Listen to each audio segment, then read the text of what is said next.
Se eu contar essa história, talvez vocês nunca mais vejam uma religião da mesma forma. Sabe aquela sensação quando você descobre que tudo em que acreditou a vida inteira era uma mentira? Que as pessoas em quem mais confiava estavam escondendo segredos tão sujos que fariam qualquer pessoa perder a fé na humanidade? Olá, meus queridos. Me chamo Dalva, mas podem me chamar de Dona Dalva. Tenho 73 anos e nasci em Santa Vitória do Sul, no interior do Rio Grande do Sul, em 1952. Hoje quero compartilhar com vocês uma história que guardei no fundo do meu coração por mais de 40 anos. Uma história que me fez questionar tudo em que eu acreditava, que me fez perder amigos, família, mas que também me libertou de uma prisão que nem sabia que existia.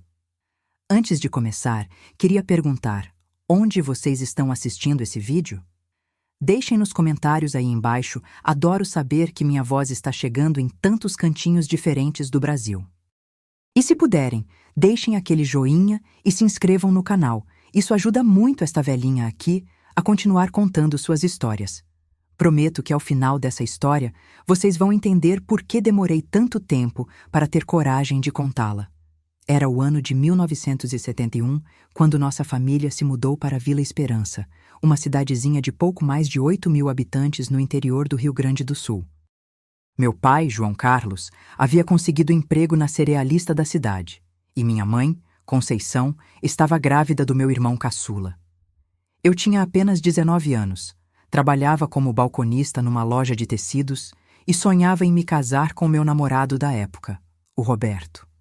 Vila Esperança era daquelas cidadezinhas onde todo mundo conhece todo mundo. As casas eram simples, a maioria de madeira pintada de cores claras, com jardins pequenos, mas sempre bem cuidados. A nossa ficava na Rua das Acácias, uma rua de chão batido, onde o cheiro de terra molhada depois da chuva se misturava com o perfume das roseiras que minha mãe insistia em plantar na frente de casa. Nossa casa era pequena, mas aconchegante. Tinha 3 quartos, uma sala que servia para receber visitas e assistir televisão, uma cozinha onde sempre cheirava a café passado e pão caseiro, e um quintal nos fundos onde meu pai criava algumas galinhas. As paredes eram de madeira envernizada, e o piso era daqueles tacos de madeira que rangeavam quando a gente pisava. Lembro do som daqueles tacos rangendo de madrugada quando alguém levantava para ir ao banheiro. Meu pai era um homem simples, de poucas palavras, mas trabalhador. Acordava todo dia às 5 da manhã para ir trabalhar na cerealista. Voltava para casa no meio-dia para almoçar e depois retornava até às 6 da tarde. Era católico de nascimento, mas não praticante. Ia à missa apenas nos feriados e quando minha mãe insistia muito. Minha mãe, ao contrário, sempre foi muito religiosa. Rezava o terço todos os dias, tinha uma coleção de santos espalhados pela casa e não perdia uma missa de domingo. Quando descobriu que estava grávida aos 44 anos, passou a frequentar ainda mais a igreja, pedindo proteção para a gravidez que todos consideravam de risco naquela época.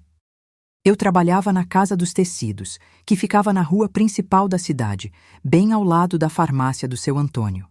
Era um trabalho simples, atendia às senhoras que vinham comprar tecidos para costurar as roupas da família, ajudava a escolher cores, media os metros de tecido, operava aquela máquina de cortar que fazia um barulho seco toda vez que cortava. O cheiro da loja era uma mistura de tecido novo, naftalina e o perfume forte da Dona Marisa, a proprietária. Meu namorado Roberto trabalhava no Banco da Cidade. Era 3 anos mais velho que eu, alto, moreno, com um sorriso que derretia qualquer coração. Namorávamos há 2 anos e já falávamos em casamento. Ele era católico também, filho de família tradicional da cidade, e nossos pais já se conheciam e aprovavam o namoro. A vida em Vila Esperança seguia um ritmo tranquilo e previsível. As pessoas se levantavam cedo, trabalhavam, almoçavam em casa, voltavam ao trabalho, e no final do dia se reuniam nas calçadas para conversar sobre os acontecimentos do dia. As crianças brincavam na rua até escurecer. As mulheres se visitavam para tomar chimarrão e trocar receitas, e os homens se encontravam no bar do Zeca para jogar carta e tomar uma cerveja. Era um mundo pequeno, seguro, onde a maior preocupação era se ia chover a tempo para a plantação ou se o time de futebol da cidade conseguiria ganhar do time da cidade vizinha no campeonato regional. Um mundo onde a fé era algo natural, onde ir à igreja aos domingos era tão comum quanto escovar os dentes. Nós não imaginávamos que nossa vida pacata estava prestes a ser virada de cabeça para baixo por causa de duas mulheres que apareceram numa manhã de sábado, batendo na nossa porta com sorrisos calorosos e uma revista colorida na mão. Foi numa manhã de abril de 1972 que elas apareceram pela primeira vez. Eu estava ajudando minha mãe a estender roupa no quintal quando ouvimos as batidas na porta da frente. Eram duas mulheres, uma mais velha, de uns 50 anos, cabelos grisalhos presos num coque, vestindo uma saia azul marinho que ia até o meio da canela e uma blusa branca de mangas compridas. A outra era mais nova, devia ter uns 30 anos, loira, com um sorriso que iluminava o rosto inteiro.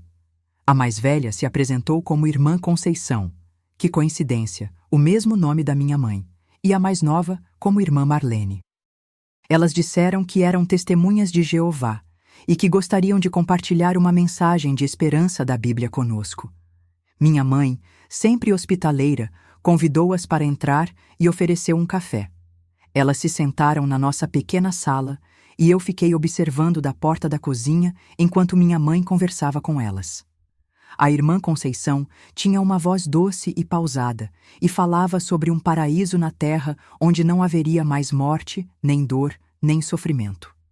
Ela abriu uma revista chamada A Sentinela e mostrou ilustrações lindas de famílias felizes em jardins exuberantes, crianças brincando com animais selvagens que pareciam dóceis como gatinhos, idosos correndo e brincando como jovens. As imagens eram tão bonitas, tão cheias de paz, que era impossível não se sentir atraída por aquilo. A irmã Marlene explicou que Deus tinha um nome, Jeová, e que ele logo acabaria com todo o sofrimento do mundo através do Armagedon, uma guerra onde apenas os justos sobreviveriam para viver eternamente na terra, transformada em paraíso. Falaram sobre a importância de conhecer a verdade, de estudar a Bíblia corretamente e de fazer parte do povo escolhido de Deus. Minha mãe ficou fascinada. Sempre foi uma mulher simples, de pouca instrução, mas muito devota. A ideia de que poderia entender melhor a Bíblia, de que poderia ter uma esperança concreta de vida eterna, mexeu profundamente com ela. Quando elas perguntaram se gostaríamos de ter um estudo bíblico semanal, minha mãe aceitou na hora. E foi assim que nossa família começou a ter contato com as testemunhas de Jeová. Toda terça-feira, às 7 horas da noite, a Irmã Conceição e a Irmã Marlene vinham à nossa casa para o estudo bíblico domiciliar. Usávamos o livro A Verdade Vos Libertará e estudávamos capítulo por capítulo as doutrinas das testemunhas de Jeová. No começo, eu participava mais por educação do que por interesse real.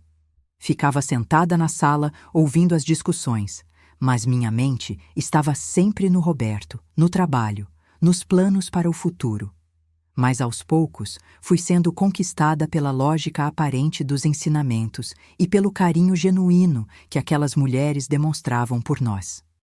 Elas explicavam que a religião católica estava errada em vários pontos, que a alma não era imortal, que não existia inferno, que a Trindade era uma doutrina pagã inventada pelos homens, que apenas 144.000 pessoas iriam para o céu e o restante dos fiéis viveria eternamente na terra, que Jesus havia morrido numa estaca, não numa cruz, que comemorar aniversários e feriados como Natal e Páscoa era prática pagã que desagradava a Deus. Para minha mãe, grávida e sempre preocupada com o futuro da família, a ideia de um mundo perfeito onde poderíamos viver para sempre foi irresistível. Para mim, jovem e sonhadora, a perspectiva de fazer parte de algo especial, de ser uma das escolhidas de Deus, despertou um sentimento de propósito que eu nunca havia experimentado. Gradualmente, nossa rotina começou a mudar.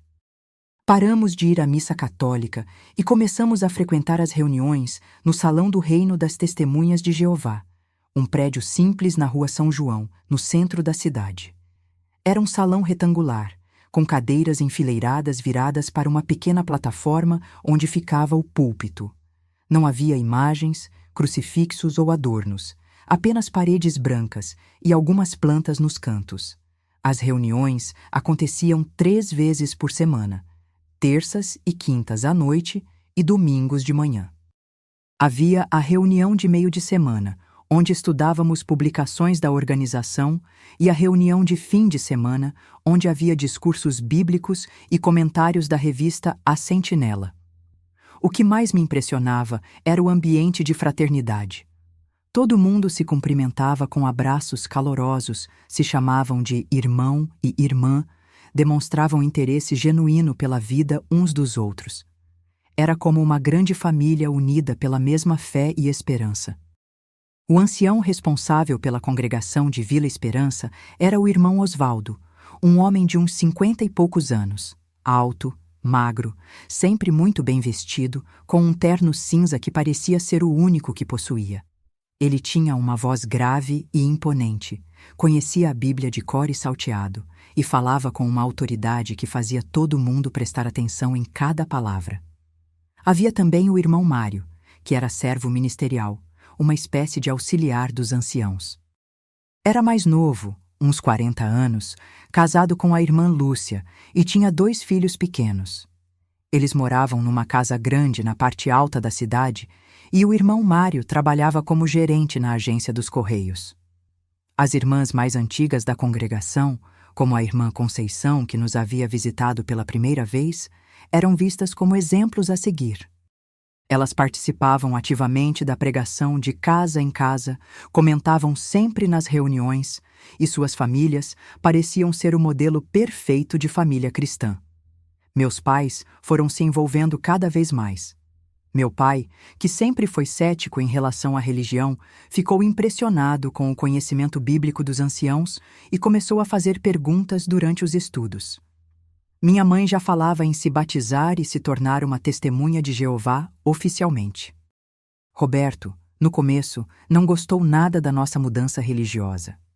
Dizia que as testemunhas de Jeová eram uma seita, que meus pais estavam sendo enganados, que eu estava mudando e ficando fanática. Nossas brigas se tornaram mais frequentes, especialmente depois que eu disse que não poderia mais comemorar aniversários ou feriados se me tornasse uma testemunha de Jeová. Mas eu estava encantada com tudo aquilo. Pela primeira vez na vida, sentia que tinha um propósito maior, que fazia parte de algo especial, que tinha respostas para perguntas que nem sabia que existiam. A perspectiva de viver para sempre num paraíso terrestre, de ver meus entes queridos ressuscitados, de nunca mais sofrer ou envelhecer, me enchia de uma esperança que eu nunca havia experimentado. Foi quando decidi que queria me batizar e me tornar uma testemunha de Jeová oficial. Mas antes disso, precisava provar que estava realmente preparada, que conhecia as doutrinas, que estava disposta a seguir todas as regras da organização e que conseguia pregar a mensagem para outras pessoas. E foi aí que minha vida tomou um rumo que eu jamais poderia imaginar. Meus queridos que estão me acompanhando até aqui, vocês já percebem onde essa história vai chegar? Às vezes os sinais estão todos lá, mas a gente não consegue enxergar quando está envolvida emocionalmente, não é mesmo? Se esse vídeo está te tocando, deixe seu like para me incentivar a continuar compartilhando essas memórias que guardei tanto tempo. Para se tornar uma testemunha de Jeová batizada, eu precisava passar por um processo que eles chamavam de fazer progressos. Isso significava participar regularmente das reuniões, estudar as publicações da organização, começar a pregar de casa em casa e demonstrar que estava aplicando os princípios bíblicos em todas as áreas da minha vida. O primeiro desafio foi com Roberto. Os anciãos me explicaram que eu não poderia mais namorar com alguém que não fosse testemunha de Jeová, pois isso seria um jugo desigual. A Bíblia dizia que os cristãos não deveriam se unir com incrédulos, e isso incluía namoro e casamento. Eu teria que escolher entre Roberto e Jeová. Lembro da noite em que tive essa conversa com Roberto. Estávamos sentados no banco da Praça Central, embaixo da figueira grande que todo mundo conhecia na cidade. Ele segurava minhas mãos e me olhava com aqueles olhos castanhos cheios de amor e desespero. Dalva, isso não é normal. Eles estão controlando sua vida, decidindo com quem você pode namorar, o que pode comemorar, como deve viver. Isso não é religião, é lavagem cerebral, ele dizia. E eu sentia meu coração se partindo, mas ao mesmo tempo me sentia forte na minha decisão. Roberto, você não entende. Essa é a verdade. Se você realmente me ama, vai estudar conosco, vai conhecer Jeová, e aí poderemos ficar juntos para sempre, não só até a morte. Eu respondi, com a convicção de quem acredita estar fazendo a coisa certa. Ele tentou por algumas semanas. Veio em 2 estudos bíblicos, mas ficava inquieto, fazia perguntas que irritavam os anciãos, questionava doutrinas que para mim já eram verdades absolutas. Numa noite, depois de um estudo particularmente tenso, ele me disse que não conseguia aceitar aquilo, que não fazia sentido para ele.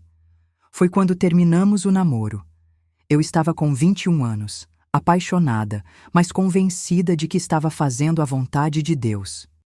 Roberto chorou, eu chorei, meus pais ficaram preocupados, mas os irmãos da congregação me parabenizaram pela decisão corajosa.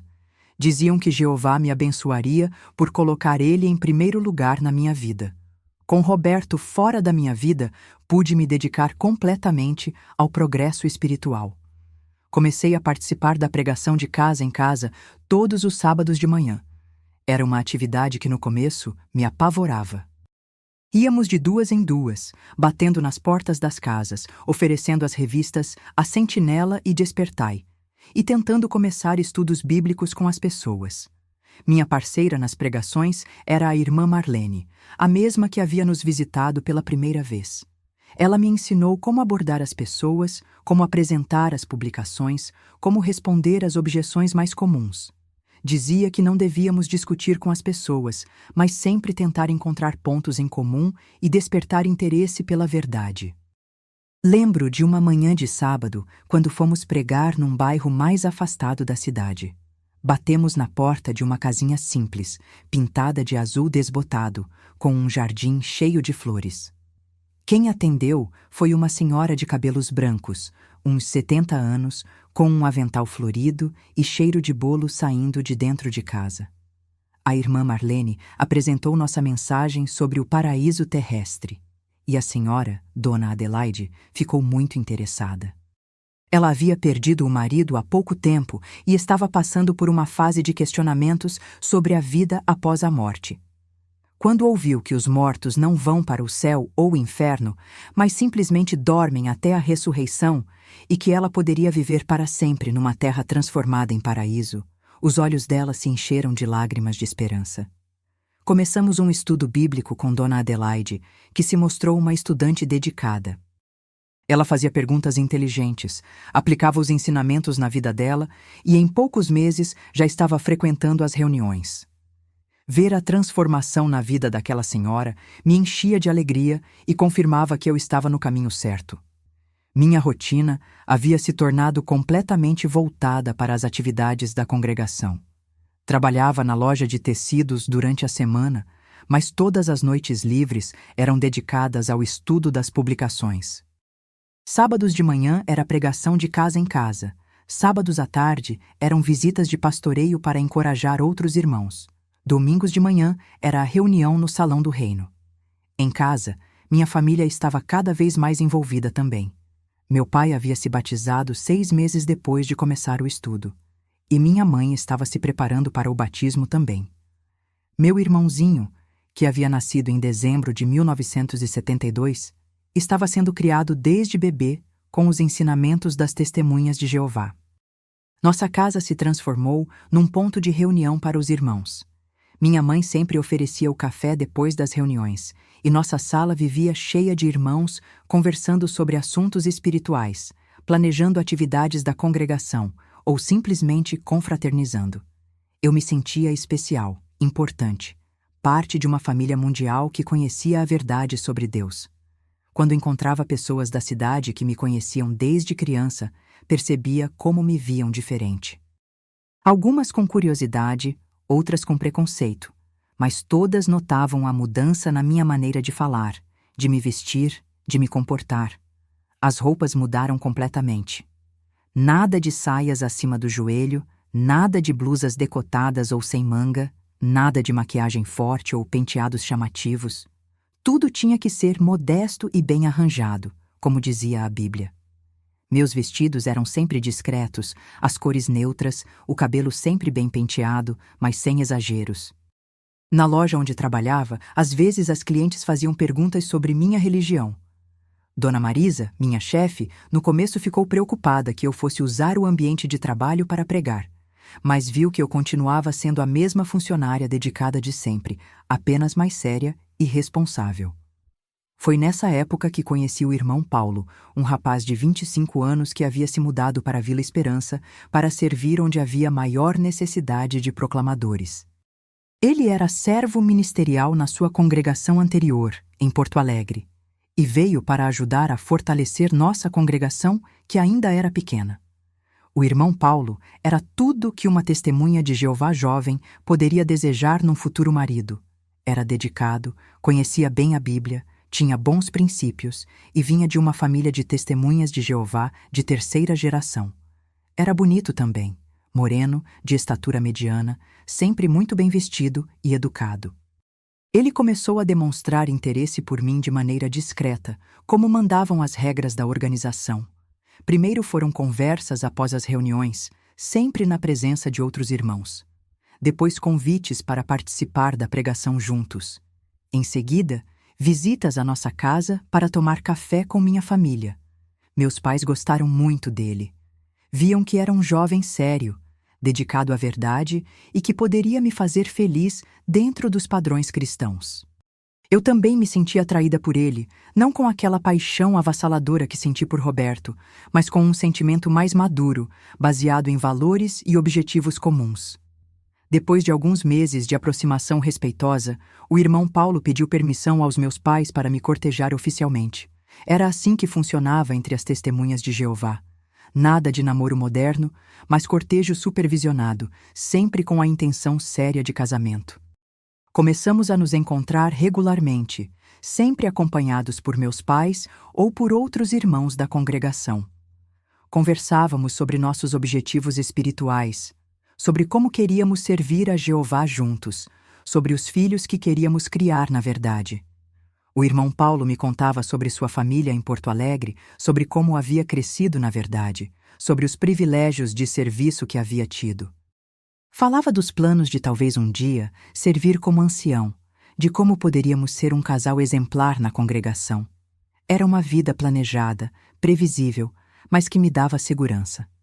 Eu estava convencida de que havia encontrado meu lugar no mundo, minha família espiritual, e agora meu futuro companheiro para a vida eterna. Mas havia algo que eu ainda não sabia sobre nossa congregação, sobre as pessoas em quem eu confiava cegamente, sobre os segredos que se escondiam por trás daquela fachada de família cristã perfeita.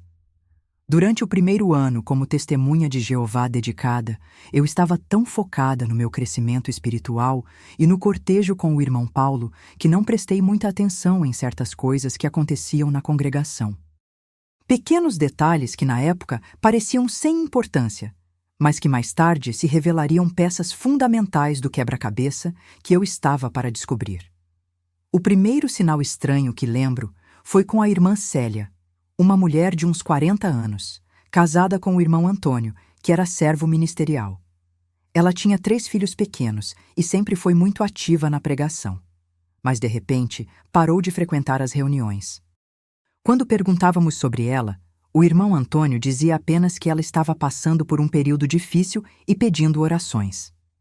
Depois de algumas semanas, correu o boato de que a irmã Célia havia sido desassociada por conduta imprópria. Ninguém falava abertamente sobre o que havia acontecido, mas as sussurradas entre as irmãs mais velhas davam a entender que tinha sido algo relacionado à imoralidade sexual. O que me chamou a atenção foi a reação dos anciãos. Normalmente, quando alguém era desassociado, havia um anúncio público durante a reunião e a pessoa simplesmente desaparecia da congregação.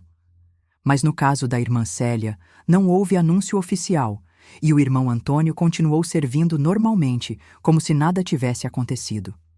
Perguntei à irmã Marlene sobre isso e ela me disse para não me preocupar com assuntos que não me diziam respeito, que os anciãos sabiam o que faziam e que devíamos confiar na organização de Jeová. Mas aquilo ficou martelando na minha cabeça. Outro episódio estranho aconteceu alguns meses depois, envolvendo o filho adolescente do irmão Mário, o Júnior, que tinha uns 16 anos. Ele sempre foi um garoto exemplar, participava ativamente das reuniões, fazia comentários inteligentes e todos diziam que seria um grande servo de Jeová no futuro. Mas, de repente, o Júnior também parou de aparecer nas reuniões. Quando perguntavam, o irmão Mário e a irmã Lúcia diziam que ele estava passando por uma fase rebelde típica da adolescência, mas que eles estavam cuidando do assunto. Uma tarde, eu estava voltando da pregação quando vi o Júnior na praça, sentado sozinho no banco, com uma expressão de tristeza profunda no rosto. Ele parecia ter emagrecido, estava pálido e, quando me viu, desviou o olhar rapidamente. Fiquei com vontade de conversar com ele, de perguntar se estava tudo bem, mas lembrei das orientações dos anciãos sobre não nos associarmos com jovens que estavam se afastando da verdade. Então, apenas acenei de longe e continuei meu caminho. Mas aquela imagem do Júnior, tão sozinho e triste, ficou gravada na minha memória. Era um garoto que eu havia visto crescer na congregação, sempre alegre e participativo, e agora parecia uma sombra do que havia sido. Havia também certas reuniões dos anciãos que aconteciam no salão do reino, às quais apenas eles tinham acesso. Uma vez por mês, numa quinta-feira à noite, depois da reunião regular, o irmão Osvaldo, o irmão Mário e mais 2 anciãos de outras congregações vizinhas se reuniam no salão por horas. Essas reuniões eram sempre muito reservadas. Quando perguntávamos sobre o que discutiam, eles diziam apenas que eram assuntos administrativos da congregação, questões de território para pregação ou preparo de programas especiais. Mas uma noite, eu havia esquecido minha bolsa no salão depois da reunião e voltei para buscá-la. Eram umas 10 horas da noite e vi que ainda havia luz acesa no salão. As cortinas estavam fechadas, mas dava para ouvir vozes vindas de dentro. Fiquei curiosa e me aproximei da janela lateral. Consegui ouvir fragmentos de conversa que não faziam muito sentido. Ouvi o irmão Osvaldo dizendo algo sobre manter a situação sob controle e proteger a reputação da organização. O irmão Mário falava sobre não deixar vazar informações e sobre a importância do sigilo absoluto. Na época, achei que estavam discutindo sobre algum caso de desassociação ou algum problema interno da congregação. Era comum os anciãos serem muito discretos sobre questões disciplinares, para proteger a privacidade das pessoas envolvidas. Mas havia um tom naquelas vozes, uma tensão, que me deixou com uma sensação estranha. Não parecia uma discussão teológica ou administrativa normal. Parecia mais como pessoas preocupadas, quase desesperadas, tentando resolver um problema grave. Peguei minha bolsa rapidamente e fui embora, mas aquela conversa ficou ecoando na minha cabeça por dias. Tentei conversar com o irmão Paulo sobre isso, mas ele me disse que não devíamos especular sobre os assuntos dos anciãos, que eles tinham responsabilidades que nós não entendíamos. Outro fato que me intrigou foi a maneira como certos irmãos eram tratados de forma diferente na congregação. O irmão João, por exemplo, era um homem simples, trabalhava como pedreiro, tinha pouca instrução, mas era muito dedicado à pregação e aos estudos bíblicos. Ele levantava a mão para comentar nas reuniões, mas frequentemente o irmão Osvaldo o ignorava e dava a palavra para outros irmãos. Quando o irmão João finalmente conseguia falar, seus comentários eram sempre cortados no meio ou recebidos com pouco entusiasmo. Era como se houvesse uma hierarquia invisível na congregação, onde algumas pessoas eram mais importantes que outras, apesar de todos serem teoricamente irmãos iguais diante de Jeová. Por outro lado, O irmão Geraldo, que tinha uma loja de roupas na cidade e era financeiramente bem-sucedido, sempre recebia tratamento especial. Seus comentários eram sempre elogiados, ele era frequentemente convidado para fazer orações públicas, e quando havia atividades especiais, ele sempre estava envolvido na organização. Comecei a perceber que havia contribuições financeiras que alguns irmãos faziam à congregação que não eram oficiais. Não eram as contribuições normais para a obra mundial, mas doações específicas para necessidades locais que nunca eram claramente explicadas. O irmão Geraldo sempre estava fazendo essas contribuições especiais e, coincidentemente, sempre recebia privilégios especiais na congregação. Quando questionei minha mãe sobre isso, ela me disse que não devíamos julgar os motivos dos irmãos, que cada um contribuía conforme suas possibilidades e que Jeová via o coração de cada pessoa. Mas havia algo que não batia. Por que as contribuições especiais eram sempre discretas, nunca anunciadas publicamente como as outras doações? Por que apenas alguns irmãos eram convidados a fazer essas contribuições? E por que esses mesmos irmãos sempre acabavam recebendo privilégios especiais na congregação?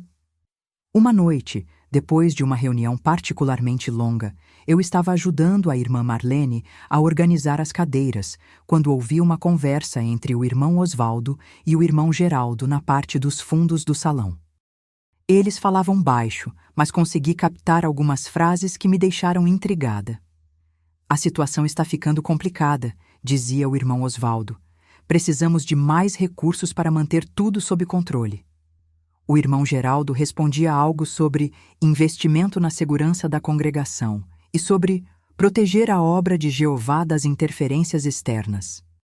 Eles pararam de conversar quando perceberam que eu estava por perto, e o irmão Osvaldo veio me perguntar se eu precisava de ajuda para terminar a arrumação. Sorri e disse que estava quase terminando, mas aquela conversa ficou reverberando na minha mente por semanas. O irmão Paulo, quando comentei sobre essas observações com ele, sempre tinha explicações que pareciam fazer sentido. Dizia que eu estava sendo muito curiosa, que deveria me concentrar no meu próprio crescimento espiritual e que não deveria questionar as decisões dos anciãos, que eram homens nomeados por Jeová através da organização. "Dalva", ele me dizia, segurando minhas mãos depois de um estudo bíblico em casa, "a organização de Jeová é perfeita, mesmo que os homens que a dirigem sejam imperfeitos. Às vezes, não entendemos todas as decisões, mas devemos confiar que Jeová sabe o que faz." E eu queria acreditar naquilo, queria que minha fé fosse mais forte que minhas dúvidas. Mas os sinais estranhos continuavam aparecendo. A irmã Rosa, uma senhora viúva que sempre foi muito ativa na pregação, de repente começou a faltar nas reuniões. Quando perguntávamos por ela, sempre havia desculpas vagas sobre problemas de saúde ou questões familiares. Uma tarde, encontrei a irmã Rosa no mercado da cidade. Ela parecia nervosa, olhava para os lados constantemente e, quando me viu, ficou visivelmente desconfortável. Perguntei como ela estava, se sentia saudades das reuniões, e ela apenas murmurou algo sobre estar passando por um período difícil e que logo voltaria. Mas havia algo nos olhos dela, um medo, uma tristeza profunda, que me fez perceber que não se tratava apenas de problemas de saúde ou questões familiares normais. Era como se ela estivesse carregando um peso muito grande, um segredo que estava a consumindo por dentro. Tentei perguntar se ela precisava de ajuda, se havia algo que eu pudesse fazer, mas ela apenas balançou a cabeça rapidamente e disse que tinha que ir embora. Via-se afastando apressadamente e tive a impressão de que ela estava fugindo de alguma coisa ou de alguém. Essa impressão se fortaleceu quando, alguns dias depois, vi o irmão Mário saindo da casa da irmã Rosa numa hora incomum. Eram quase 10 horas da noite. Ele parecia agitado, olhava para todos os lados antes de sair à rua, e quando me viu na esquina, ficou visivelmente perturbado. "Irmã Dalva", ele disse, vindo em minha direção com um sorriso forçado. "Que coincidência encontrá-la aqui. Estava apenas fazendo uma visita de pastoreio à irmã Rosa. Você sabe como é importante cuidarmos dos irmãos que estão passando por dificuldades." Mas havia algo na expressão dele, na maneira nervosa como ele falava, na pressa com que se despediu, que me fez desconfiar que aquela visita não tinha sido apenas uma visita de pastoreio normal. Por que tão tarde da noite? Por que sozinho, sem a presença de outro ancião, como era o procedimento padrão para visitas a irmãs viúvas? Essas perguntas foram se acumulando na minha mente, criando um desconforto que eu tentava sufocar com orações e estudo das publicações da organização. Eu não queria duvidar dos irmãos que eu tanto admirava, não queria questionar a organização que havia se tornado o centro da minha vida. Mas havia um ruído constante no fundo da minha mente. Uma sensação de que alguma coisa não estava certa, de que havia camadas de realidade que eu não conseguia enxergar, segredos que eram cuidadosamente escondidos dos irmãos comuns como eu. Foi nessa época que meus pais começaram a demonstrar o mesmo tipo de desconforto. Meu pai, sempre direto e objetivo, começou a fazer perguntas durante os estudos bíblicos familiares que deixavam minha mãe nervosa. Perguntava por que certas pessoas simplesmente desapareciam da congregação sem explicação. Por que alguns irmãos eram tratados de forma diferente? Por que as contribuições financeiras não eram mais transparentes? Minha mãe sempre tentava acalmá-lo, dizendo que não devíamos questionar a organização de Jeová, que nossa fé deveria ser maior que nossas dúvidas.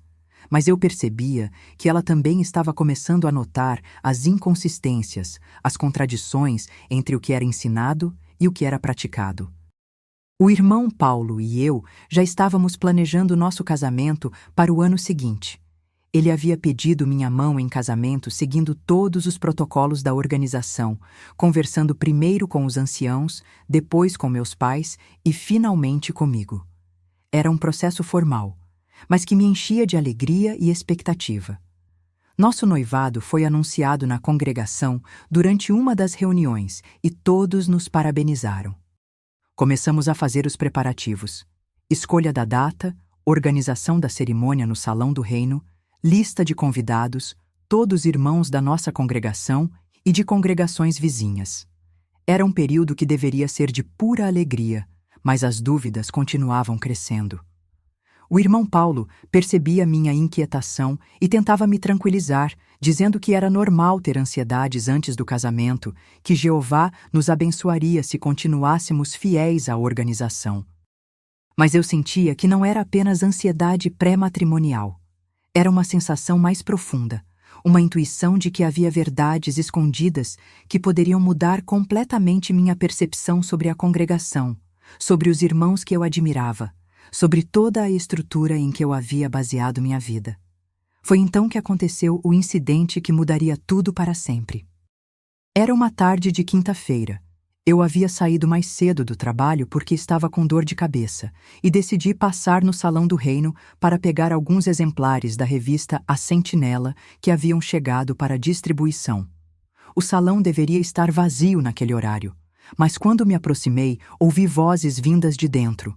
Não eram vozes de reunião ou estudo, eram vozes baixas, urgentes, como se as pessoas estivessem discutindo algo muito sério e privado.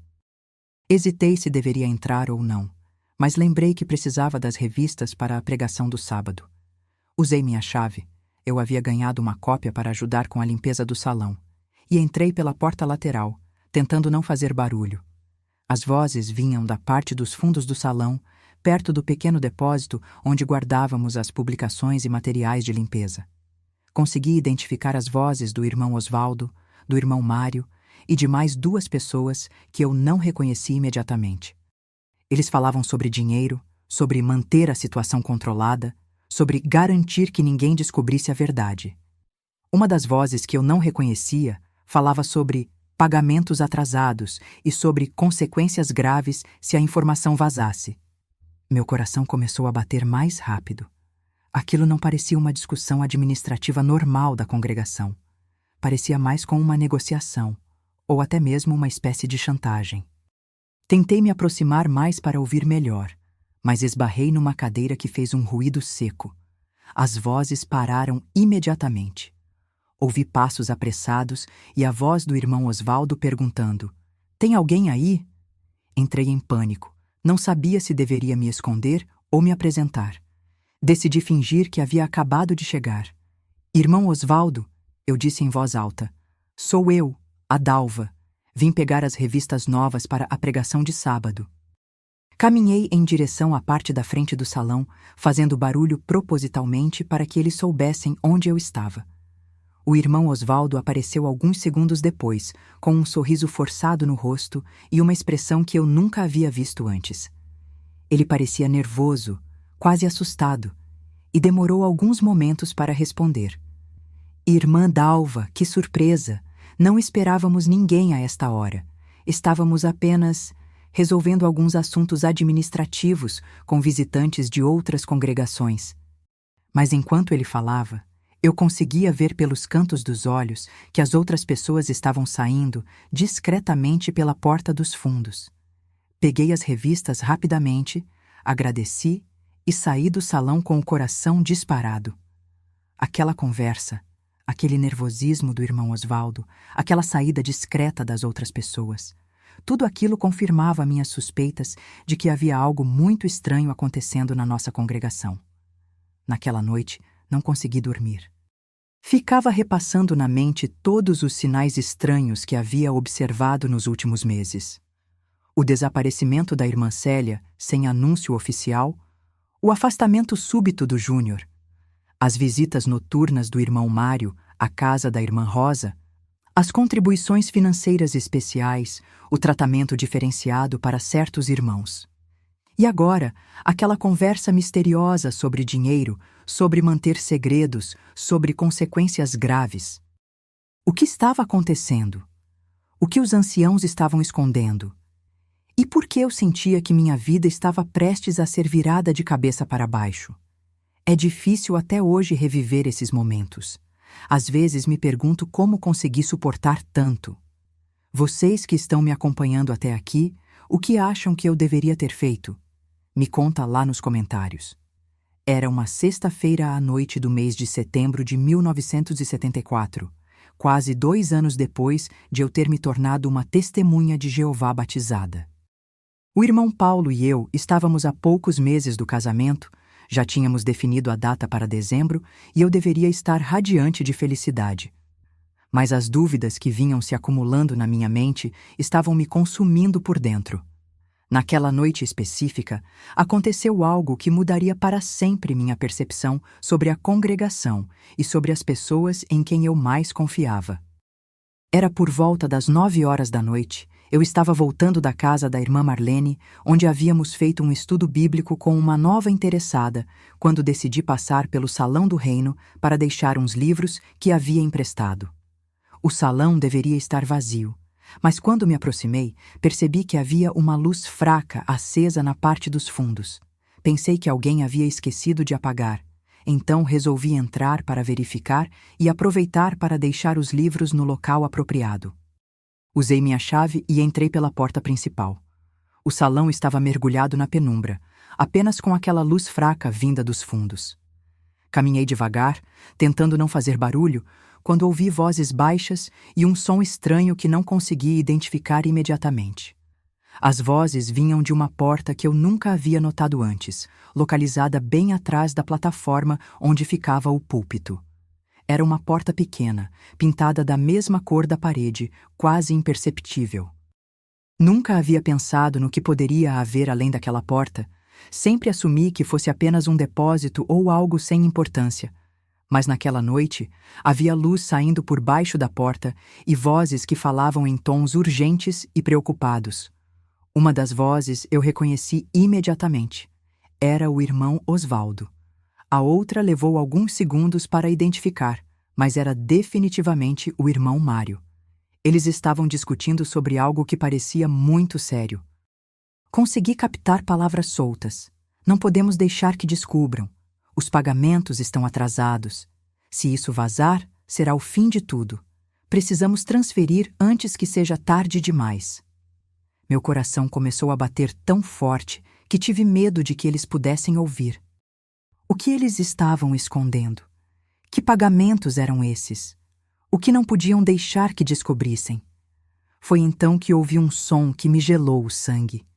Era um choro abafado, como se alguém estivesse tentando não fazer barulho, mas não conseguisse conter completamente o sofrimento. Era uma voz feminina, e parecia vir de um lugar mais distante, como se estivesse em outro cômodo, além daquela porta. A curiosidade e a preocupação foram mais fortes que o medo.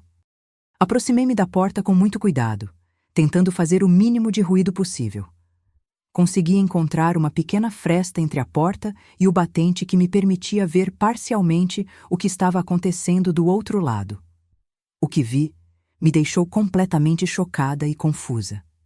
Havia uma escada que descia para o que parecia ser um porão, algo que eu nunca soube que existia no salão do reino.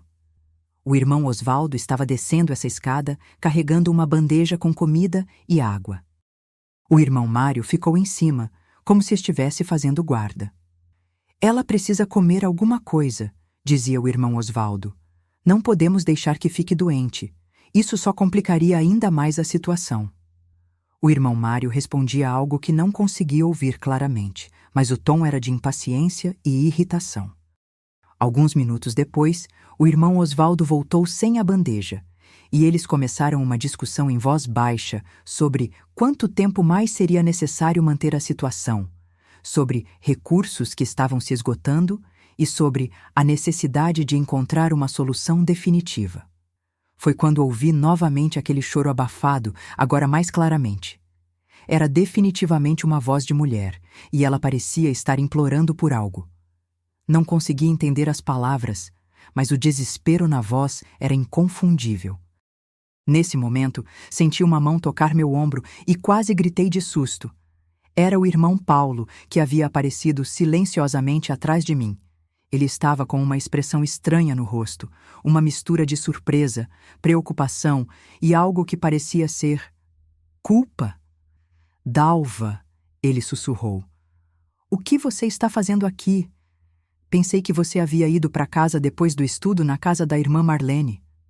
Sua voz estava trêmula e ele olhava nervosamente para a porta atrás da qual eu havia estado ouvindo. Paulo? Eu murmurei ainda em choque. O que está acontecendo aqui? Tem alguém no porão? Eu ouvi uma mulher chorando, os irmãos falando sobre pagamentos, sobre manter segredos. A expressão dele mudou completamente. O nervosismo deu lugar a uma firmeza que eu nunca havia visto antes, quase uma frieza.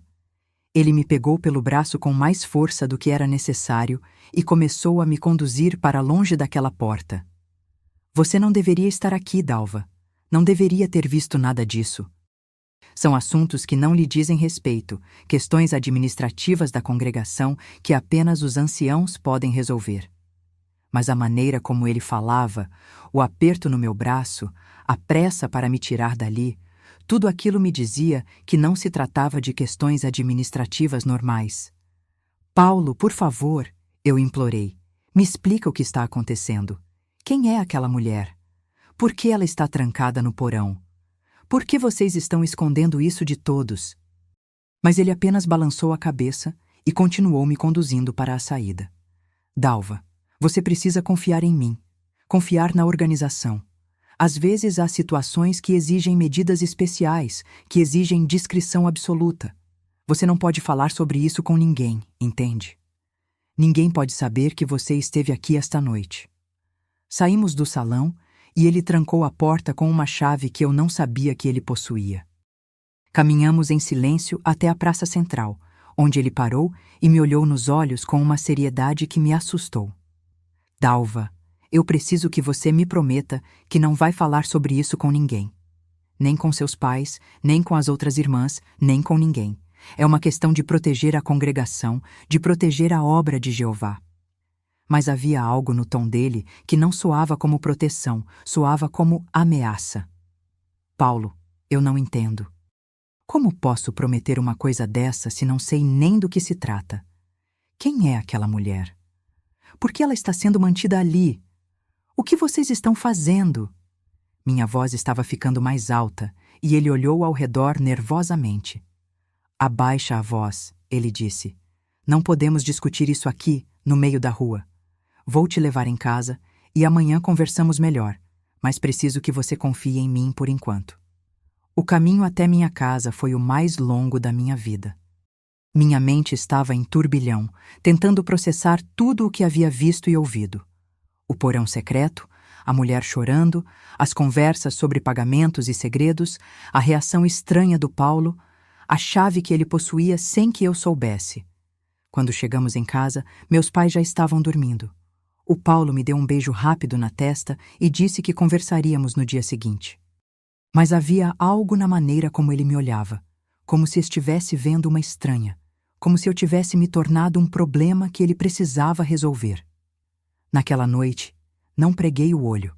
Ficava repassando cada detalhe do que havia presenciado, tentando encontrar uma explicação lógica e inocente para tudo aquilo. Talvez fosse uma irmã que estava passando por problemas mentais e eles estavam cuidando dela discretamente? Talvez fosse uma situação de violência doméstica e eles estavam protegendo a vítima? Mas nenhuma dessas explicações justificava o sigilo absoluto, a existência de um porão secreto, as conversas sobre pagamentos ou a reação do Paulo quando me descobriu ali. Havia algo muito mais sombrio acontecendo, algo que eles estavam desesperados para manter em segredo. Na manhã seguinte, acordei com uma determinação férrea. Eu precisava descobrir a verdade, não importasse o que fosse. Não podia mais viver com aquelas dúvidas, não podia mais fingir que não havia visto o que vi, que não havia ouvido o que ouvi. Durante o café da manhã, observei meus pais com atenção. Eles pareciam normais, conversavam sobre os assuntos cotidianos, faziam planos para o dia. Será que eles sabiam de alguma coisa? Será que estavam envolvidos naquilo, ou eram tão inocentes quanto eu havia sido até a noite anterior? Decidi testar terreno. Pai, eu disse casualmente, você sabe se existe algum porão no salão do reino? Ontem, quando fui lá, me pareceu ouvir barulhos vindos debaixo do chão. Ele levantou os olhos do café e me olhou com surpresa. Porão? Não, filha, que eu saiba não tem porão nenhum lá. Por que você pergunta? Que tipo de barulho você ouviu? A surpresa na voz dele parecia genuína, o que me tranquilizou parcialmente. Pelo menos meus pais não pareciam estar envolvidos. Ah, deve ter sido impressão minha, eu respondi, tentando soar despreocupada. Talvez tenha sido o vento ou algo assim. Mas minha mãe ficou me olhando com uma expressão estranha. Dalva, você está bem? Você parece diferente hoje, como se estivesse preocupada com alguma coisa. A percepção dela sempre foi aguçada, e eu sabia que seria difícil esconder meu estado emocional dela por muito tempo. Estou bem, mãe, apenas um pouco cansada. Ontem foi um dia longo com o estudo e tudo mais. Mas ela continuou me observando com aquele olhar maternal que parecia enxergar através das mentiras. Saí para o trabalho com a mente já planejando como eu faria para voltar ao salão do reino e investigar melhor aquela situação. Precisava encontrar uma maneira de descer ao porão e descobrir quem era aquela mulher, por que ela estava ali e o que os anciãos estavam realmente fazendo. Na loja de tecidos, tentei manter a normalidade, mas minha concentração estava péssima. Confundia os preços, media os tecidos errado, e Dona Marisa percebeu que algo estava errado. Dalva, minha filha, você está com cara de quem não dormiu à noite. Aconteceu alguma coisa em casa? Ela sempre foi uma patroa compreensiva, tratava os funcionários como família, e eu senti vontade de desabafar com ela. Mas lembrei das palavras do Paulo sobre não falar com ninguém, sobre proteger a congregação. Como eu poderia explicar para Dona Marisa, que nem era testemunha de Jeová, toda aquela situação sem soar completamente maluca? Não, Dona Marisa, está tudo bem. É só o cansaço mesmo. Vou melhorar já já. Mas ela não parecia convencida, e passou o dia todo me observando com preocupação. O dia pareceu não ter fim. Cada minuto que passava aumentava minha ansiedade e minha determinação de descobrir a verdade. Quando finalmente chegou a hora de fechar a loja, eu já havia traçado um plano para voltar ao Salão do Reino naquela mesma noite. Voltei para casa, jantei com meus pais tentando parecer normal, ajudei minha mãe a lavar a louça e quando eles se recolheram para assistir televisão, disse que ia dar uma volta para tomar ar fresco. Era por volta das 8 horas da noite quando saí de casa. O sol estava se pondo, tingindo o céu de tons alaranjados. e Vila Esperança estava mergulhada naquela atmosfera tranquila de fim de dia do interior. As crianças brincavam nas calçadas, os adultos conversavam nos portões e tudo parecia normal e seguro. Mas eu sentia como se estivesse caminhando em direção a um abismo, como se cada passo me levasse mais longe da vida segura e previsível que eu conhecia, em direção a verdades que poderiam destruir tudo em que eu acreditava. Quando cheguei ao Salão do Reino, o prédio estava mergulhado na escuridão. Não havia nenhuma luz acesa, nenhum sinal de movimento. Fiquei observando por alguns minutos, certificando-me de que não havia ninguém por perto, antes de me aproximar da porta lateral. Usei minha chave e entrei silenciosamente. O salão estava completamente escuro e silencioso, muito diferente da noite anterior. Acendi uma pequena lanterna que havia trazido e caminhei com cuidado até a parte dos fundos onde ficava a porta misteriosa. Quando cheguei lá, a porta estava entreaberta. Meu coração disparou. Será que eles haviam esquecido de trancar? Ou será que havia alguém lá embaixo? Fiquei alguns minutos parada, ouvindo atentamente, mas não consegui detectar nenhum som. Empurrei a porta devagar e apontei a lanterna para dentro. A escada que eu havia visto na noite anterior estava ali, descendo para um porão que parecia maior do que eu imaginava. Respirei fundo e comecei a descer, um degrau de cada vez, o coração batendo tão forte que temi que pudesse ser ouvido. O que encontrei lá embaixo mudaria minha vida para sempre. Nesse momento da minha vida, eu realmente não sabia se conseguiria seguir em frente. A incerteza era minha única companhia constante. Vocês já sentiram esse medo do desconhecido? Deixe seu coração nos comentários se esse relato está tocando você. O porão era muito maior do que eu havia imaginado. Tinha pelo menos 4 cômodos, todos conectados por um corredor estreito. As paredes eram de tijolos crus, o chão de cimento frio, e havia um cheiro forte de umidade misturado com algo que eu não conseguia identificar, mas que me deixava nauseada. O primeiro cômodo parecia ser uma espécie de escritório improvisado. Havia uma mesa velha, algumas cadeiras e pilhas de documentos espalhados por toda parte. Apontei a lanterna para os papéis e fiquei chocada com o que vi. Eram recibos, contratos e o que pareciam ser registros financeiros, todos relacionados a nomes que eu reconhecia da congregação. Havia recibos de pagamentos feitos pela irmã Rosa, pela família do Júnior, pela irmã Célia, que havia desaparecido misteriosamente. Os valores eram altos, muito além do que essas pessoas poderiam pagar.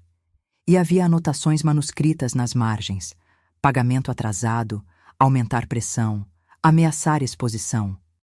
Minha mente estava tentando processar aquela informação quando ouvi um gemido baixo vindo de um dos outros cômodos. O som me gelou o sangue, porque não parecia humano, parecia o som de alguém em profundo sofrimento físico ou emocional. Segui o som pelo corredor estreito até chegar a uma porta de madeira pesada, com uma tranca do lado de fora. A porta estava parcialmente aberta, e quando apontei a lanterna para dentro, quase desmaiei com o que vi. Era um cômodo pequeno, sem janelas, com apenas um colchão sujo no chão, um balde no canto e uma mulher encolhida contra a parede. Ela estava com roupas rasgadas, cabelos desgrenhados, e quando a luz da minha lanterna a atingiu, ela levantou a cabeça e eu reconheci quem era. Era a irmã Célia, a mesma que havia supostamente sido desassociada por conduta imprópria meses atrás. Mas ela estava visivelmente mais magra, pálida, e nos seus olhos havia um terror que eu nunca havia visto em ser humano nenhum. Por favor, ela sussurrou com uma voz rouca, não me machuque mais. Eu não vou falar nada, prometo. Não vou contar para ninguém o que vi. Por favor, me deixem ir para casa ver meus filhos. Fiquei paralisada por alguns segundos, tentando processar a situação. A irmã Célia estava sendo mantida prisioneira ali? Por quanto tempo? E por quê? O que ela havia visto que os anciãos estavam tão desesperados para manter em segredo? Irmã Célia, eu murmurei, entrando no cômodo e me ajoelhando ao lado dela. Sou eu, a Dalva. O que aconteceu com você? Por que está aqui? Quem fez isso? Ela me olhou com desconfiança no início, como se não conseguisse acreditar que eu era real, ou como se achasse que eu fazia parte de algum tipo de armadilha. Mas quando reconheceu meu rosto, seus olhos se encheram de lágrimas. Dalva? É realmente você? Ou estou tendo alucinações de novo? Ela estendeu a mão trêmula para tocar meu rosto, como se precisasse ter certeza física de que eu era real. Há quanto tempo estou aqui? Os meninos devem estar desesperados. O Antônio disse que eu havia fugido, que havia abandonado a família. Irmã Célia, você está aqui há meses. Todo mundo pensa que você foi desassociada. O irmão Antônio disse que foi por conduta imprópria, mas nunca deu detalhes. Segurei as mãos dela, que estavam geladas como gelo. Me conta o que aconteceu. Por que eles fizeram isso com você? Ela olhou ao redor nervosamente, como se temesse que alguém pudesse estar ouvindo. Depois se aproximou mais de mim e começou a falar em voz baixa, as palavras saindo atropeladamente, como se ela tivesse guardado aquela história por tanto tempo que agora precisava libertar tudo de uma vez. Eu descobri sobre o dinheiro, Dalva. Descobri de onde vem o dinheiro que financia a congregação, que paga as viagens dos superintendentes de circuito, que sustenta as famílias dos anciãos.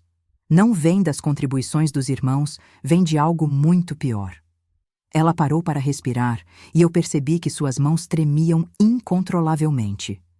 O que quer que ela estivesse prestes a revelar era algo que a aterrorizava profundamente, algo que havia destruído completamente sua vida e sua fé. Os anciãos estão envolvidos com contrabando, Dalva. Usam o salão do reino como ponto de distribuição para mercadorias ilegais que vêm da fronteira. Cigarros, bebidas, produtos eletrônicos, tudo sem nota fiscal, tudo vendido por baixo dos panos. O irmão Osvaldo coordena tudo. O irmão Mário cuida da parte financeira. E eles usam alguns irmãos da congregação como vendedores, prometendo que é uma forma de sustentar a obra de Jeová sem depender das contribuições dos irmãos pobres. Mas não é só isso, Dalva. Tem coisas piores, muito piores. Eles fotografam as reuniões íntimas dos comitês judicativos, quando irmãs jovens são chamadas para falar sobre casos de imoralidade. Gravam os relatos íntimos, as confissões mais particulares e usam essas informações para chantagem. Quem não paga o que eles pedem tem sua vida íntima exposta para toda a congregação, ou pior, para toda a cidade. Eu descobri quando fui limpar o escritório do irmão Osvaldo numa manhã de sábado e encontrei uma gaveta cheia de fotografias e fitas cassete. Tinha fotos de várias irmãs jovens da congregação em situações humilhantes durante os comitês. Tinha gravações de confissões sobre adultério, masturbação, namoro impróprio. E tinha uma lista com os valores que cada família estava pagando para manter seus segredos guardados. A irmã Rosa paga R$ 300 por mês porque eles têm gravações dela confessando sobre um relacionamento extraconjugal que ela teve anos atrás. A família do Júnior paga R$ 500 porque eles filmaram o menino sendo humilhado durante um comitê judicial sobre masturbação, mostraram as imagens para ele e disseram que se não pagassem iam mostrar para a escola inteira. E tem muito mais gente, Dalva. Quase metade da congregação está sendo chantageada de alguma forma, pagando dinheiro que não tem para proteger segredos que deveriam ser mantidos em sigilo pelos anciãos. Eu senti como se o chão estivesse desaparecendo debaixo dos meus pés. Tudo aquilo que ela estava contando parecia impossível, surreal demais para ser verdade, mas ao mesmo tempo explicava tantas coisas que eu havia observado e não conseguia entender. Os comportamentos estranhos, os desaparecimentos súbitos, as contribuições financeiras especiais, o tratamento diferenciado para certas famílias. Mas como você descobriu isso, irmã Célia? E por que eles fizeram isso com você? Perguntei, ainda tentando processar toda aquela informação devastadora. Eu estava limpando o escritório do irmão Osvaldo numa manhã de sábado, como fazia toda semana há anos. Sempre entrava com a chave que ele me deu, limpava tudo e ia embora antes dele chegar. Mas naquele dia, uma gaveta da mesa estava entreaberta, algo que nunca acontecia. Quando fui fechá-la direito, vi as fotografias espalhadas por cima. No início pensei que fosse algum material para estudo bíblico, mas quando olhei mais de perto, reconheci o rosto da irmã Sônia, aquela moça jovem que foi desassociada no ano passado por imoralidade. Ela estava numa situação humilhante, chorando, sendo interrogada pelos anciãos, e alguém havia fotografado tudo sem ela saber. Fiquei chocada, mas continuei vasculhando e encontrei muito mais. Havia fotos de pelo menos 10 irmãs diferentes, todas em situações íntimas durante comitês judiciais, todas registradas sem consentimento. E havia as fitas cassete, dezenas delas, cada uma com o nome de uma pessoa da congregação escrito na etiqueta. Coloquei uma para ouvir e era a voz do irmão Roberto, aquele que foi desassociado há 2 anos, confessando sobre pornografia e masturbação em detalhes íntimos que nenhum ser humano deveria ser obrigado a revelar. Quando ouvi aquilo, soube que tinha descoberto algo terrível, algo que poderia destruir não só a congregação, mas a vida de dezenas de famílias inocentes. Ela parou para enxugar as lágrimas que escorriam pelo rosto, e eu percebi que minha própria visão estava embaçada. A dimensão do horror que ela estava relatando era algo que minha mente ainda estava lutando para aceitar. Eu deveria ter ido embora naquele momento, Dalva. Deveria ter fechado a gaveta, terminado a limpeza e nunca mais pensado naquilo. Mas não consegui. Continuei procurando e encontrei os documentos financeiros, as listas com os valores que cada família pagava, as anotações sobre aumentar a pressão em quem atrasava os pagamentos. Vi meu próprio nome numa lista, com uma anotação dizendo potencial fonte de renda, investigar vida pessoal. Eles estavam planejando armar alguma situação para me comprometer, para ter material de chantagem contra mim também. Foi quando entendi que aquilo não era só uma questão de dinheiro, era um sistema organizado de controle e manipulação. Eles transformaram a congregação numa máquina de fazer dinheiro usando o sofrimento e a humilhação dos irmãos como combustível. Peguei alguns documentos e algumas fotografias como prova, saí de lá e fui direto para casa, pensando em como denunciar aquilo, como expor a verdade sem destruir a vida das vítimas no processo. E o que aconteceu então? Como você acabou aqui? Perguntei, embora parte de mim já estivesse antecipando a resposta terrível. Naquela mesma tarde, o irmão Osvaldo apareceu na minha casa. Disse que sabia que eu havia mexido nas suas coisas, que tinha câmeras escondidas no escritório que gravavam tudo. Mostrou-me uma fotografia minha vasculhando a gaveta e disse que se eu não devolvesse tudo que havia pegado e não prometesse ficar calada para sempre, ele mostraria para o meu marido e para meus filhos algumas fotografias comprometedoras que ele disse ter de mim. Eu disse que não existiam fotografias assim, que nunca havia feito nada de errado, mas ele sorriu e disse que isso era irrelevante, que com a tecnologia moderna era muito fácil criar evidências convincentes. Mostrou-me uma fotografia claramente manipulada, onde meu rosto havia sido colocado no corpo de outra mulher numa situação íntima. A qualidade era tão boa que até eu mesma duvidei por um momento se não era real. Ele disse que tinha contatos em gráficas da cidade que podiam espalhar essas imagens em panfletos pela cidade inteira, que podiam enviar cópias para o meu trabalho, para a escola dos meus filhos, para todas as pessoas que me conheciam. E disse que isso era só o começo, que eles tinham recursos para destruir completamente minha vida e a da minha família se eu não cooperasse. O relato dela estava me deixando fisicamente doente. A maldade, a calculada crueldade daquilo tudo ultrapassava qualquer coisa que eu pudesse imaginar. E pensar que essas pessoas eram os mesmos homens que eu admirava, em quem confiava, que considerava exemplos de cristianismo. Eu entreguei tudo que havia pegado, Dalva. Devolvi os documentos, as fotografias, prometi que nunca falaria sobre o assunto. Pensei que com isso eles me deixariam em paz, que podia voltar para minha vida normal e fingir que nunca havia visto nada. Mas 2 dias depois, numa quinta-feira à noite, eles apareceram na minha casa quando o Antônio não estava. Disseram que precisavam ter certeza absoluta de que eu não ia falar, que não podiam correr o risco de ter uma fonte de problemas solta na congregação. Me trouxeram para cá dizendo que seria só por alguns dias, só até eles terem certeza de que eu não representava uma ameaça. Isso foi há 4 meses, Dalva.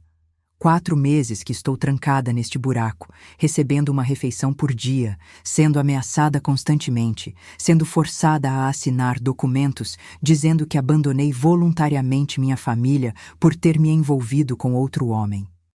Eles forjaram toda uma história sobre mim ter fugido com um amante imaginário, espalharam essa versão para a congregação e para minha família. E agora, todo mundo acredita que sou uma adúltera que abandonou os próprios filhos.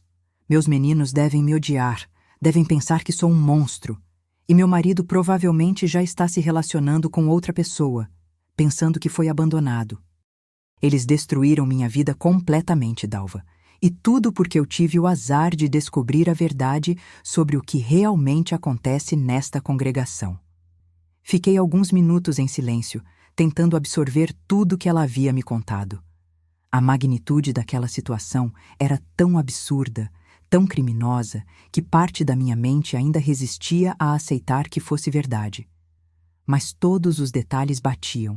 Todas as peças do quebra-cabeça que eu vinha observando ao longo dos meses finalmente faziam sentido. Irmã Célia, nós precisamos sair daqui agora e denunciar tudo isso.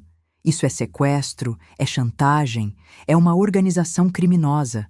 Eles não podem continuar fazendo isso com as pessoas, eu disse, já me levantando e estendendo a mão para ajudá-la. Mas ela balançou a cabeça com uma expressão de desespero que me partiu o coração. Não é tão simples assim, Dalva. Eles têm provas forjadas contra mim. Têm uma história completa inventada, têm testemunhas falsas que vão jurar que me viram fugindo com outro homem. E mais importante, eles têm material comprometedor sobre dezenas de famílias da cidade. Se isso tudo vier à tona, não vai ser só a vida deles que vai ser destruída, vai ser a vida de pessoas inocentes que foram vítimas como eu. Eles sabem disso. Sabem que as próprias vítimas vão preferir protegê-los a ter suas intimidades expostas publicamente. É um sistema perfeito de silenciamento, Dalva. Cada pessoa que eles prejudicam se torna um cúmplice involuntário, porque expor a verdade significaria expor seus próprios segredos mais íntimos. Enquanto ela falava, ouvi passos na escada. Alguém estava descendo para o porão. Meu sangue gelou e a irmã Célia entrou em pânico. Eles voltaram! Dalva, você precisa sair daqui agora. Se eles descobrirem que você sabe de tudo isso, vão fazer com você a mesma coisa que fizeram comigo, ou pior. Esconde-se, vai embora, finge que nunca esteve aqui. Mas era tarde demais. A luz da lanterna de alguém apareceu no fim do corredor, acompanhada pela voz familiar do irmão Osvaldo. Quem está aí embaixo? Célia, você está falando com alguém? Não havia lugar para me esconder. O corredor era estreito, os outros cômodos estavam trancados e a única saída era pela escada onde ele estava descendo. Fiquei paralisada, segurando a lanterna apagada, ouvindo os passos se aproximando cada vez mais. Quando a luz da lanterna do irmão Osvaldo iluminou o cômodo onde estávamos, e ele viu meu rosto, a expressão dele passou por várias fases em questão de segundos.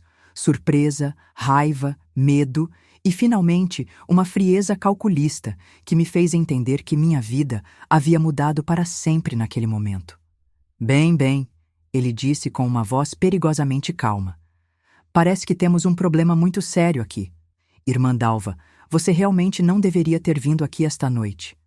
Realmente não deveria ter ouvido essas histórias fantasiosas que a irmã Célia inventa para chamar atenção.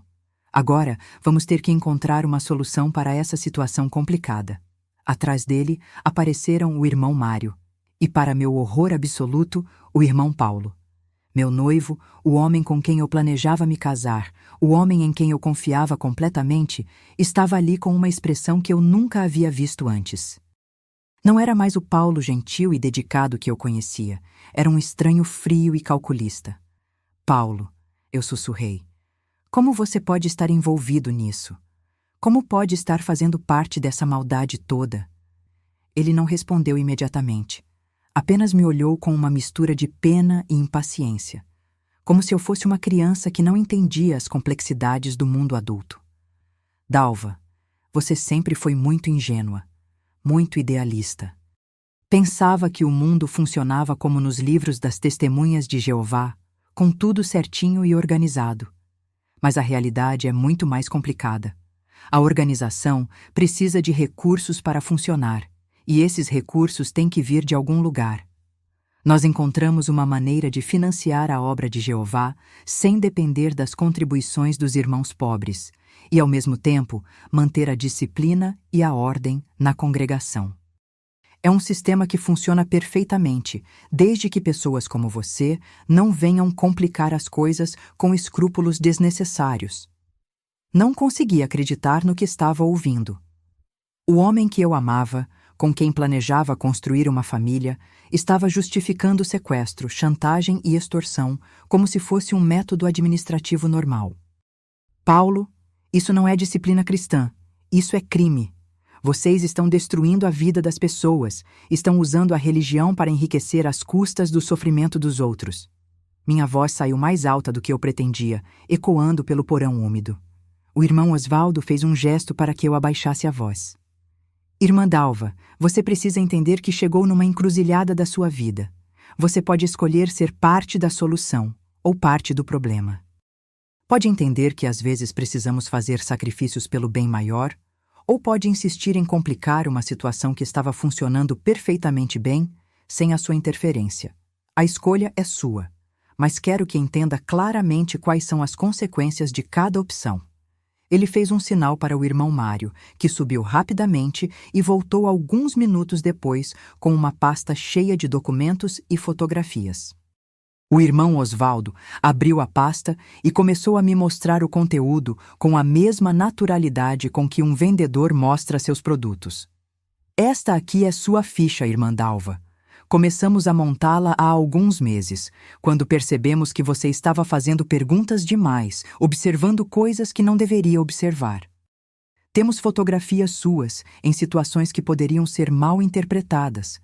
Você conversando sozinha com o Roberto depois que vocês terminaram o namoro, você saindo de casa tarde da noite sem avisar seus pais, você entrando no salão do reino fora dos horários oficiais. Isoladamente, essas coisas são inocentes, mas com a narrativa certa, podem construir um perfil muito convincente de uma jovem rebelde e promíscua que estava levando uma vida dupla. E temos testemunhas dispostas a corroborar essa versão, pessoas que vão jurar ter visto você em situações comprometedoras que nunca aconteceram realmente.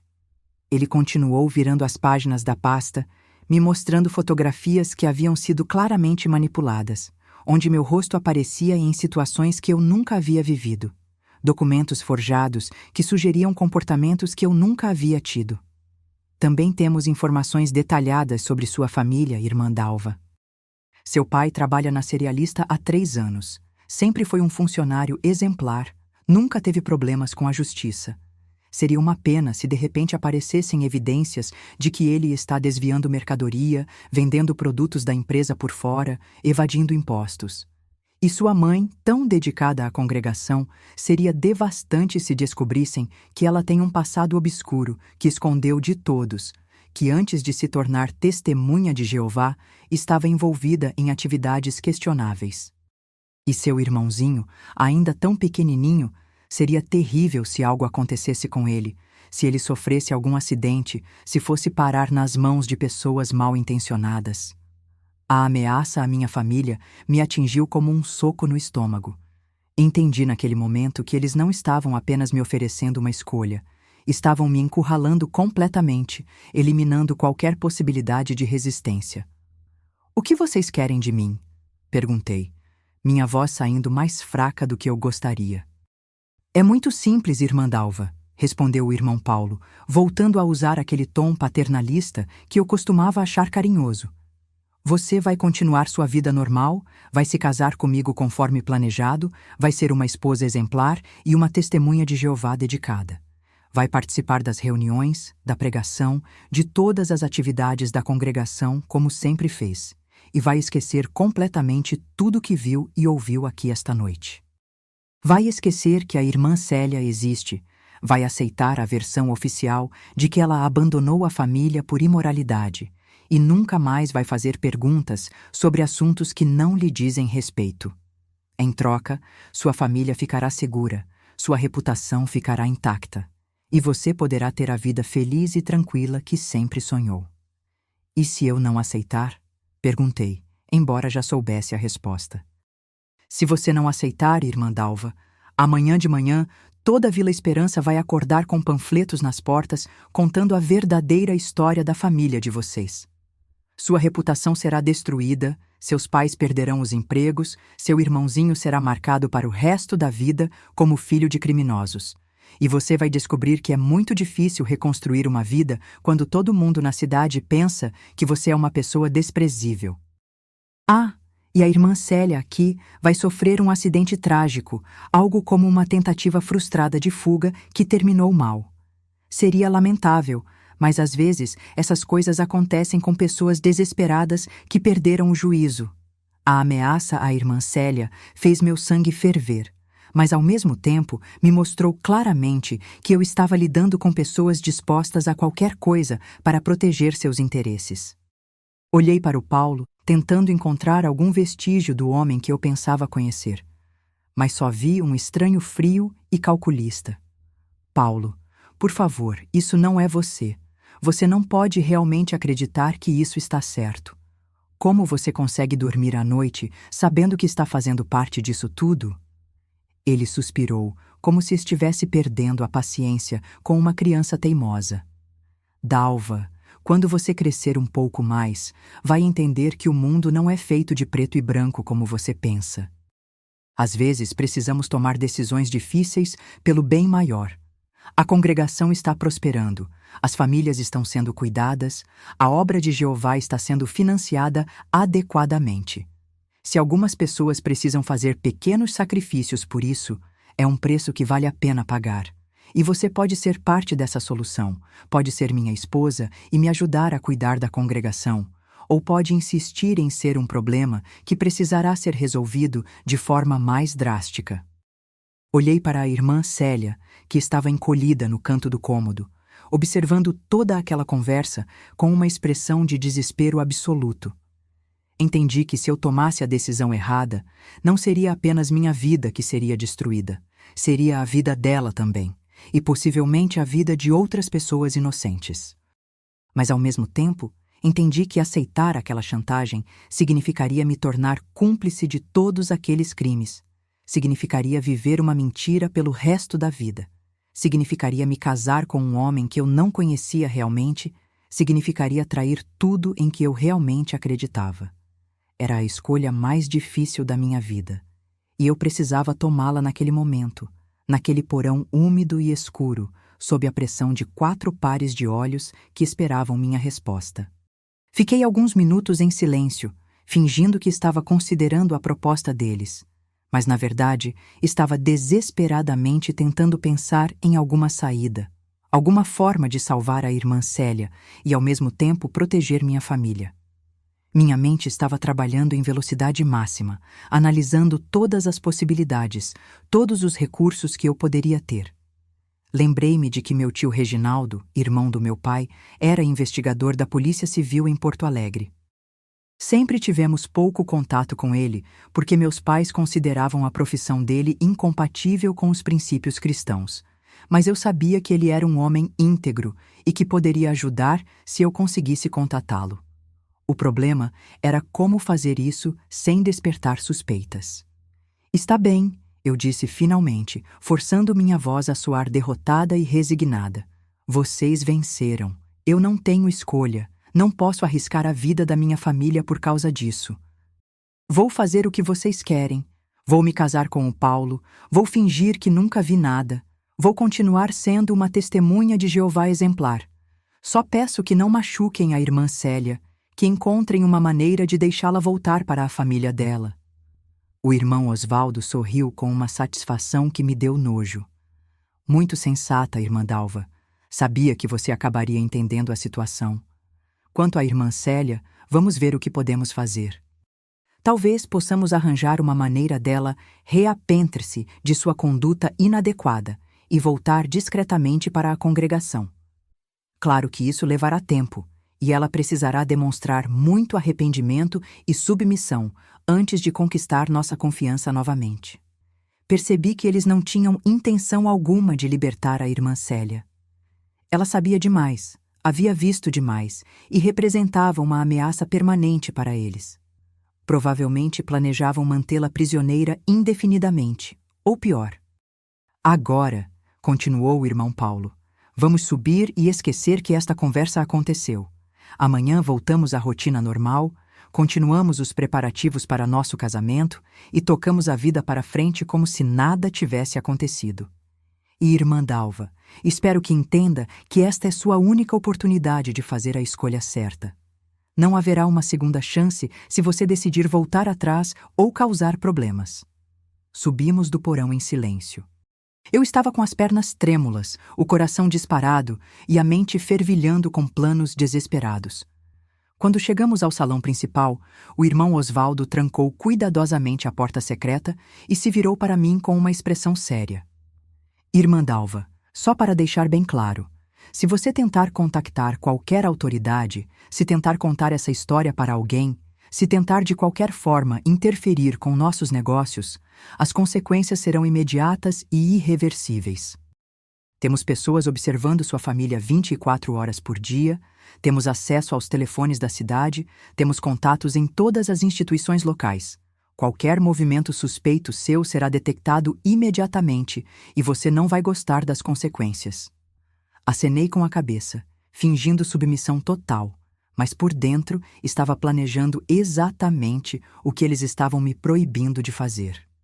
Sabia que tinha pouquíssimo tempo para agir antes que eles percebessem que eu não tinha intenção alguma de me submeter àquela chantagem. O irmão Paulo me acompanhou até em casa, mantendo uma conversa aparentemente normal sobre os preparativos do casamento, mas eu podia sentir que ele estava me observando cuidadosamente, procurando qualquer sinal de que eu não estava realmente colaborando.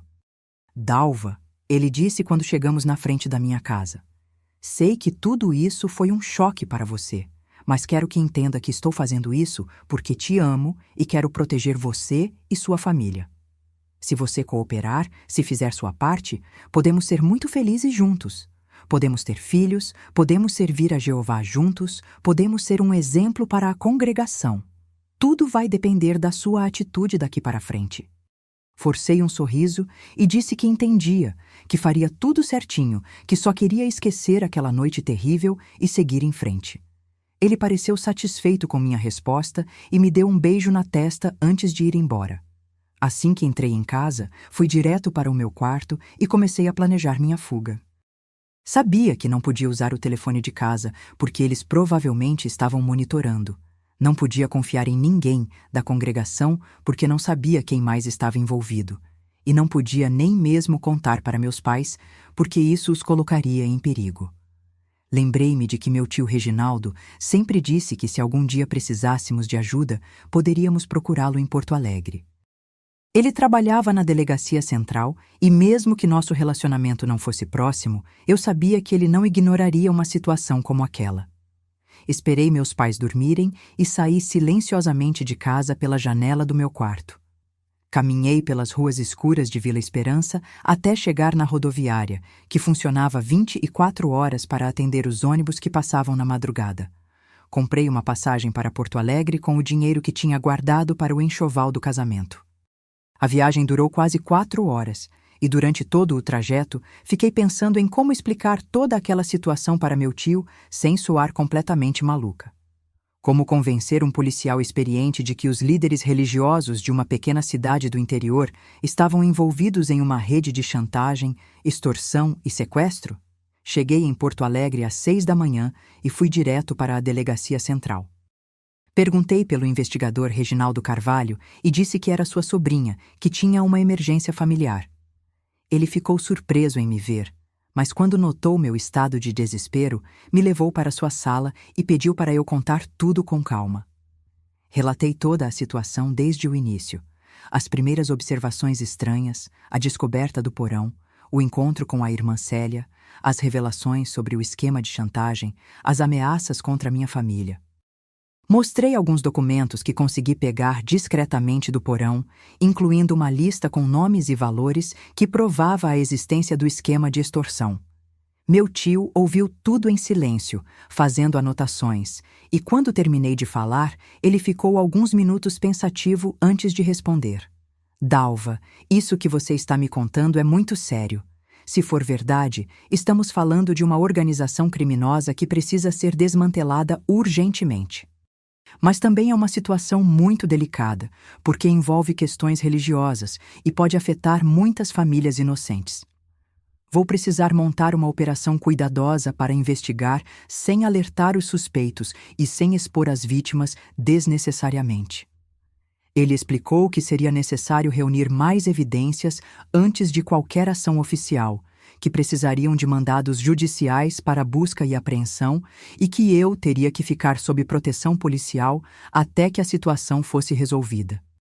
O problema, ele continuou, é que se eles realmente têm contatos na cidade, como você diz, nossa movimentação pode ser detectada rapidamente.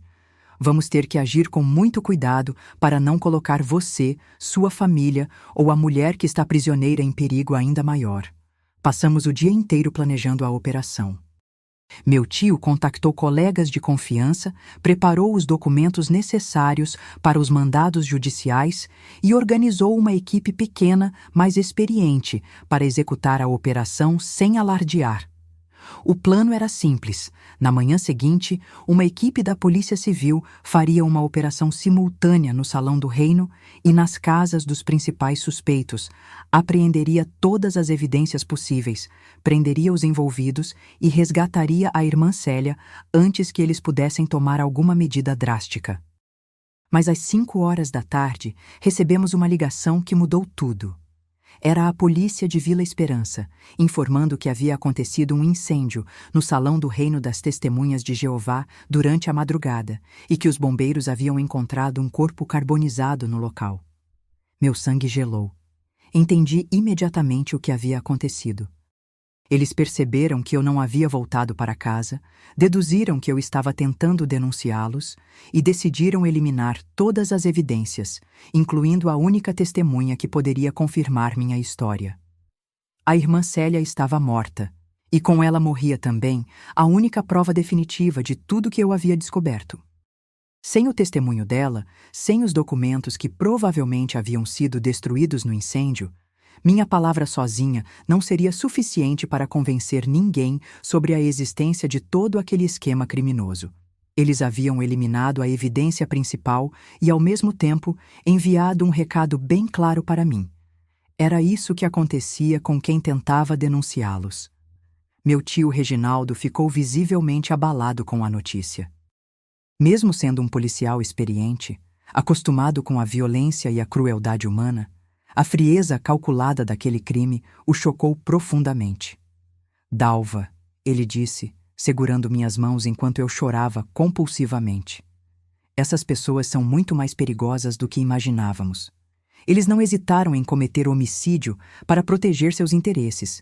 E isso significa que sua vida e a de sua família estão em perigo real e imediato. Não podemos mais agir com cautela. Precisamos tomar medidas drásticas para proteger vocês. A operação que estava planejada para o dia seguinte teve que ser cancelada, porque não havia mais evidências físicas para apreender, não havia mais testemunhas para resgatar. E os suspeitos provavelmente já estavam preparados para qualquer investigação que pudesse surgir. O incêndio havia sido perfeito do ponto de vista criminoso. Destruiu todas as provas, eliminou a principal testemunha e ainda podia ser apresentado como um acidente trágico ou como um ato de vandalismo de pessoas contrárias à religião das Testemunhas de Jeová. O que vamos fazer agora? Perguntei, sentindo-me completamente perdida e desamparada. Eles vão perceber que fui eu que denunciei, vão saber que você está envolvido e vão querer se vingar. Minha família não tem como se proteger contra essas pessoas. Eles controlam toda a cidade, têm contatos em todas as instituições locais. Meu tio explicou que a única opção seria colocar toda a minha família no programa de proteção, a testemunha, realocá-los para uma cidade distante com novas identidades e esperar que, com o tempo, os criminosos desistissem de procurar por nós. Mas isso significa abandonar tudo que vocês construíram em Vila Esperança, ele advertiu. Significa deixar para trás a casa, o trabalho, os amigos, toda a vida que vocês conheciam e recomeçar do zero em outro lugar, sempre com o medo de serem encontrados. A alternativa era ainda pior. Voltar para a Vila Esperança, fingir que nada havia acontecido, aceitar a chantagem, me casar com Paulo e viver o resto da vida como cúmplice involuntária de uma organização criminosa, sabendo que a qualquer momento eles poderiam decidir que eu sabia demais e eliminar-me como haviam eliminado a irmã Célia. Naquela noite, hospedada num hotel barato em Porto Alegre sob proteção policial, tomei a decisão mais difícil da minha vida. Liguei para meus pais de um telefone público, contei uma versão editada da situação, disse que havia descoberto atividades criminosas na congregação, que minha vida estava em perigo e que precisávamos deixar Vila Esperança imediatamente se quiséssemos continuar vivos. A reação deles foi de incredulidade inicial, depois desespero, depois uma resignação triste. Meu pai, sempre pragmático, entendeu rapidamente a gravidade da situação e concordou em seguir as instruções que meu tio havia dado. Minha mãe ficou devastada com a ideia de abandonar tudo que conhecia, especialmente porque significava abandonar também sua fé nas testemunhas de Jeová, que havia se tornado o centro da vida dela. Filha, ela disse chorando no telefone, como isso pôde acontecer? Como pessoas que pareciam tão dedicadas a Deus puderam ser capazes de tanta maldade? Como vamos recomeçar nossas vidas aos nossos idade, com uma criança pequena, sem conhecer ninguém, sem ter para onde ir? Não consegui responder a essas perguntas porque eu mesma não tinha respostas. Minha própria fé havia sido completamente destruída naqueles últimos dias. Descobrir que os homens em quem mais confiava, que considerava exemplos de cristianismo, eram na verdade criminosos frios e calculistas, havia abalado não só minha confiança nas pessoas, mas minha confiança em Deus, na religião, em tudo que eu pensava saber sobre certo e errado.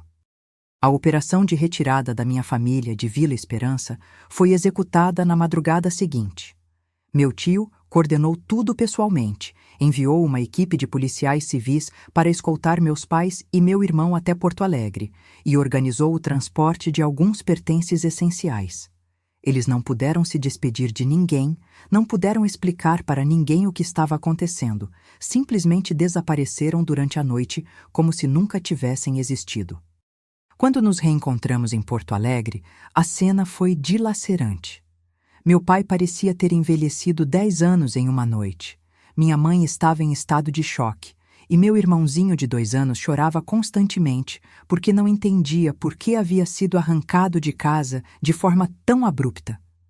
Éramos 4 pessoas traumatizadas, sem lar, sem identidade, sem futuro definido, unidos apenas pelo medo e pela necessidade de sobrevivência.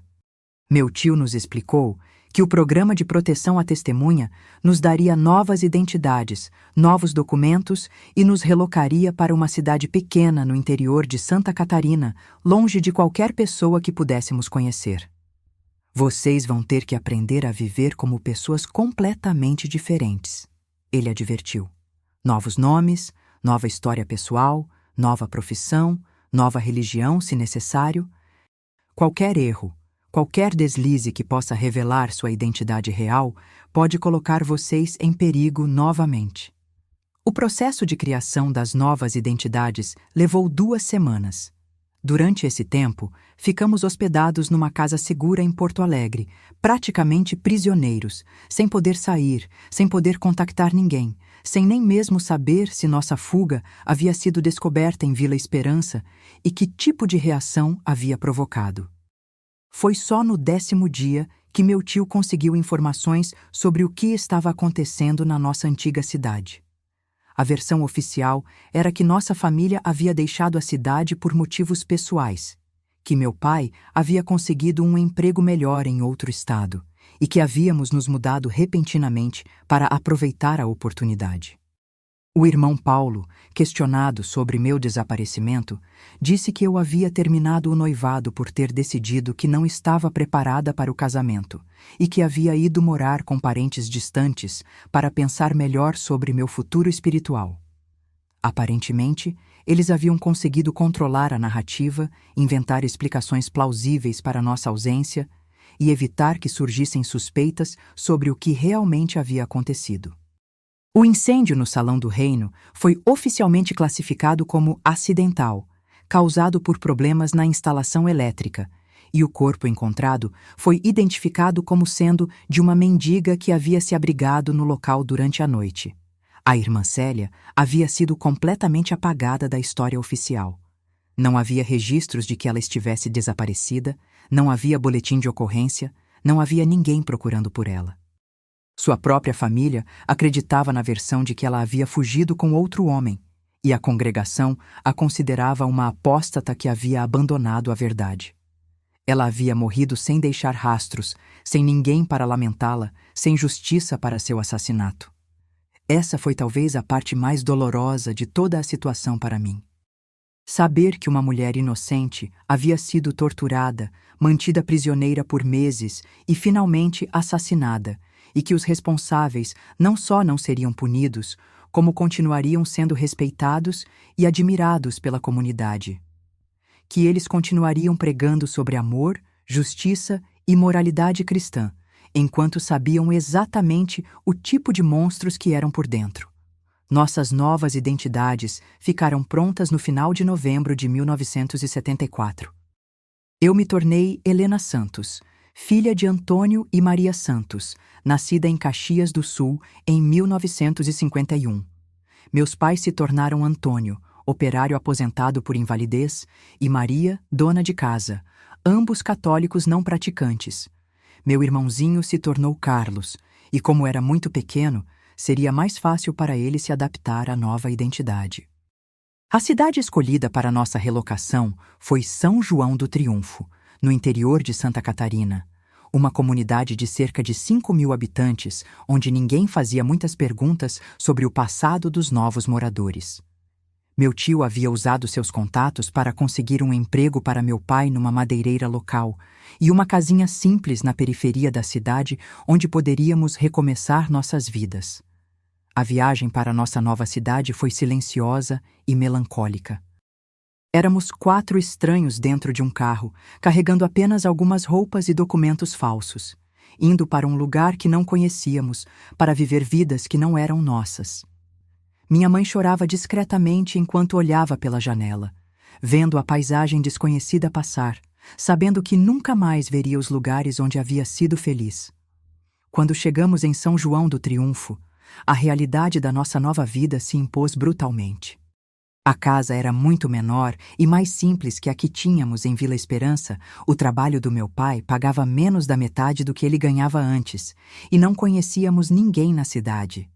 Éramos refugiados na nossa própria terra, exilados da nossa própria vida, forçados a fingir ser pessoas que não éramos por causa de criminosos que havíamos confiado como líderes espirituais. Nos primeiros meses, a adaptação foi extremamente difícil. Meu pai, acostumado a ser respeitado e conhecido em Vila Esperança, agora era apenas mais um operário anônimo numa cidade que não o conhecia. Minha mãe, que havia encontrado propósito e comunidade na congregação das Testemunhas de Jeová, agora estava completamente isolada, sem fé, sem amigos, sem razão para levantar da cama todas as manhãs. Eu, aos 22 anos, havia perdido não só minha identidade, mas também minha juventude, meus sonhos, minha confiança no futuro. O pior de tudo era o segredo que tínhamos que carregar. Não podíamos contar para ninguém nossa história real, não podíamos explicar por que parecíamos sempre assustados, por que evitávamos falar sobre o passado, por que reagíamos com pânico a coisas simples como visitas inesperadas ou telefonemas de estranhos. Vivíamos em constante alerta, sempre esperando que alguém descobrisse quem éramos realmente, sempre com medo de que eles nos tivessem encontrado. E havia também a culpa. A culpa por ter sobrevivido quando a irmã Célia havia morrido. A culpa por não ter conseguido salvá-la, por ter fugido em vez de lutar, por ter colocado minha família em perigo por causa da minha curiosidade. A culpa por saber que outros irmãos continuavam sendo chantageados e extorquidos em Vila Esperança, e eu não podia fazer nada para ajudá-los, porque isso significaria revelar onde estava e colocar minha família em risco novamente. Os primeiros anos em São João do Triunfo foram os mais difíceis da minha vida. Trabalhava como costureira numa fábrica de roupas pequena, ganhava muito pouco e chegava em casa exausta todas as noites para encontrar uma família destruída pela depressão e pelo trauma. Meu pai bebia mais do que deveria. Minha mãe havia perdido completamente a alegria de viver. E meu irmãozinho crescia numa atmosfera de tristeza e medo constante. Lentamente, muito lentamente, fomos aprendendo a viver nossas novas vidas. Meu pai se adaptou ao trabalho na madeireira e fez alguns amigos entre os colegas. Minha mãe começou a frequentar a igreja católica local, não por fé, mas por necessidade de convívio social. Eu aprendi a ser Helena Santos, costureira solteira, filha de família simples, sem passado religioso significativo, sem grandes ambições ou sonhos. Mas por dentro, eu continuava sendo Dalva, a jovem testemunha de Jeová que havia descoberto verdades terríveis sobre pessoas em quem confiava, que havia presenciado o assassinato de uma mulher inocente que carregava segredos que poderiam destruir uma organização criminosa, mas que não podia revelar sem destruir sua própria família. Passaram-se 5 anos até que eu tivesse coragem de contar essa história para alguém. Foi para o padre da igreja local, durante uma confissão que se tornou mais um desabafo desesperado do que um sacramento religioso. Ele ouviu tudo em silêncio, e quando terminei de falar, me disse algo que nunca esqueci. Filha, Deus conhece a verdade, mesmo quando os homens a escondem. Sua consciência está limpa, você fez o que pôde nas circunstâncias em que se encontrava. Agora precisa aprender a perdoar a si mesma e a encontrar um novo propósito na vida que Deus lhe deu. Foi o começo da minha cura emocional e espiritual. Lentamente, aprendi a separar a fé em Deus da fé nas instituições religiosas. Aprendi que pessoas más podem usar a religião para fins criminosos, sem que isso signifique que Deus não existe ou que a espiritualidade não tem valor. Aprendi que sobreviver a uma situação terrível não é motivo de culpa, mas de gratidão e responsabilidade. Em 1981, 7 anos depois da nossa fuga de Vila Esperança, recebi a notícia de que meu tio Reginaldo havia morrido de infarto. Na ocasião, ele deixou uma carta para mim explicando que nunca havia desistido de investigar o caso, que havia mantido contatos em Vila Esperança ao longo dos anos e que havia descoberto algumas informações importantes sobre o destino dos criminosos que havíamos denunciado.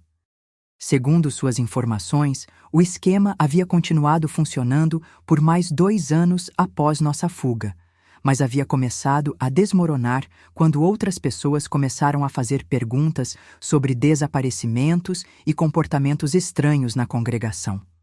O irmão Paulo havia se mudado para Porto Alegre em 1976, oficialmente para servir onde havia maior necessidade, mas provavelmente para escapar de suspeitas crescentes.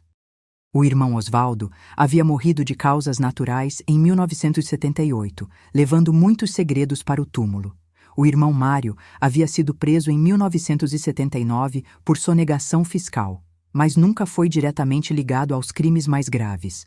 A congregação de Vila Esperança havia se dissolvido gradualmente, com muitas famílias se transferindo para outras cidades ou abandonando completamente a religião. A versão oficial era que haviam acontecido alguns problemas administrativos que resultaram na reorganização da congregação. Mas as pessoas que viveram aquele período sabiam que havia algo muito mais sombrio por trás de toda a situação.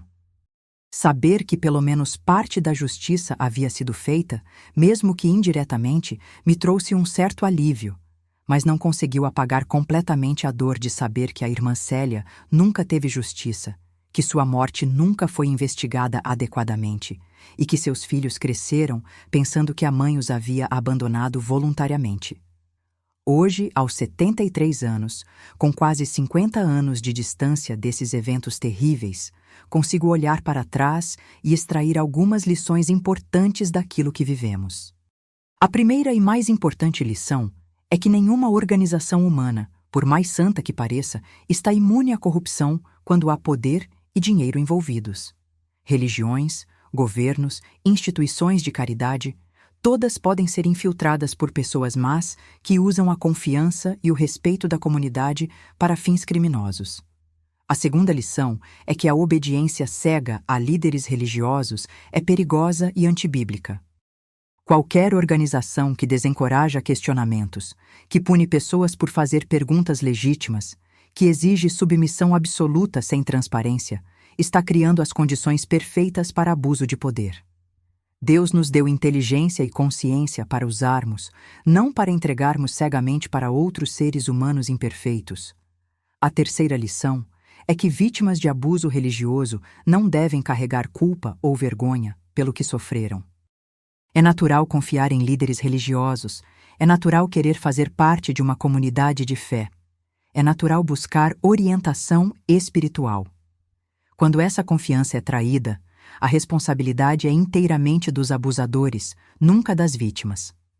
Se eu pudesse voltar no tempo e refazer algumas escolhas, teria confiado mais na minha intuição quando comecei a perceber que algo estava errado. Teria feito perguntas mais diretas, teria procurado ajuda externa mais cedo, teria me recusado a aceitar explicações vagas para situações claramente anormais.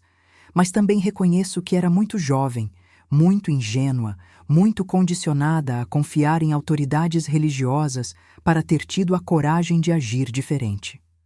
O que mais me entristece, ao olhar para trás, é pensar em quantas outras pessoas podem ter sofrido em situações similares sem ter tido a oportunidade de escapar como eu tive. Quantas irmãs Célias existem pelo mundo, mantidas em silêncio por medo, chantagem ou morte? Quantas famílias foram destruídas por líderes religiosos corruptos que usaram a fé como arma de controle e enriquecimento pessoal? Mas também me orgulho da coragem que tive para denunciar o que vi, mesmo sabendo dos riscos. Me orgulho da força que minha família demonstrou para recomeçar a vida do 0 aos 50 anos de idade. Me orgulho de ter conseguido reconstruir minha fé em Deus, mesmo depois de ter perdido completamente a fé nas instituições religiosas humanas. Para vocês que estão ouvindo essa história e talvez se identifiquem com algumas situações que relatei, meu conselho é: confiem na sua intuição. Se alguma coisa parece errada numa organização religiosa, provavelmente está errada mesmo. Se líderes desencorajam perguntas, exigem obediência cega ou usam medo e culpa para controlar o comportamento das pessoas, corram. Se vocês descobrirem evidências de comportamento criminoso ou imoral por parte de líderes religiosos, denunciem as autoridades competentes, mesmo que isso signifique abandonar tudo o que conhecem. Não existe organização religiosa que valha mais que sua segurança, sua dignidade ou sua vida. Deus não precisa de organizações corruptas para se relacionar com vocês. Ele é maior que qualquer igreja, qualquer denominação, qualquer grupo religioso criado por seres humanos. Aprendi também que perdoar não significa esquecer ou minimizar o que aconteceu. Perdoar significa escolher não deixar que o ódio e o ressentimento consumam nossa vida. Posso perdoar o irmão Paulo por ter me traído, o irmão Osvaldo por ter criado aquele sistema diabólico e o irmão Mário por ter sido cúmplice de crimes terríveis. Mas isso não significa que eles não devem ser responsabilizados por suas ações, ou que outras pessoas não devem ser alertadas sobre o perigo que representam. O perdão é um presente que damos a nós mesmos, não aos nossos agressores. É a escolha de não permitir que pessoas más continuem controlando nossa vida emocional décadas depois de terem saído da nossa vida física. Sobre casamento e relacionamentos, aprendi que é fundamental conhecer realmente a pessoa com quem pretendemos compartilhar nossa vida.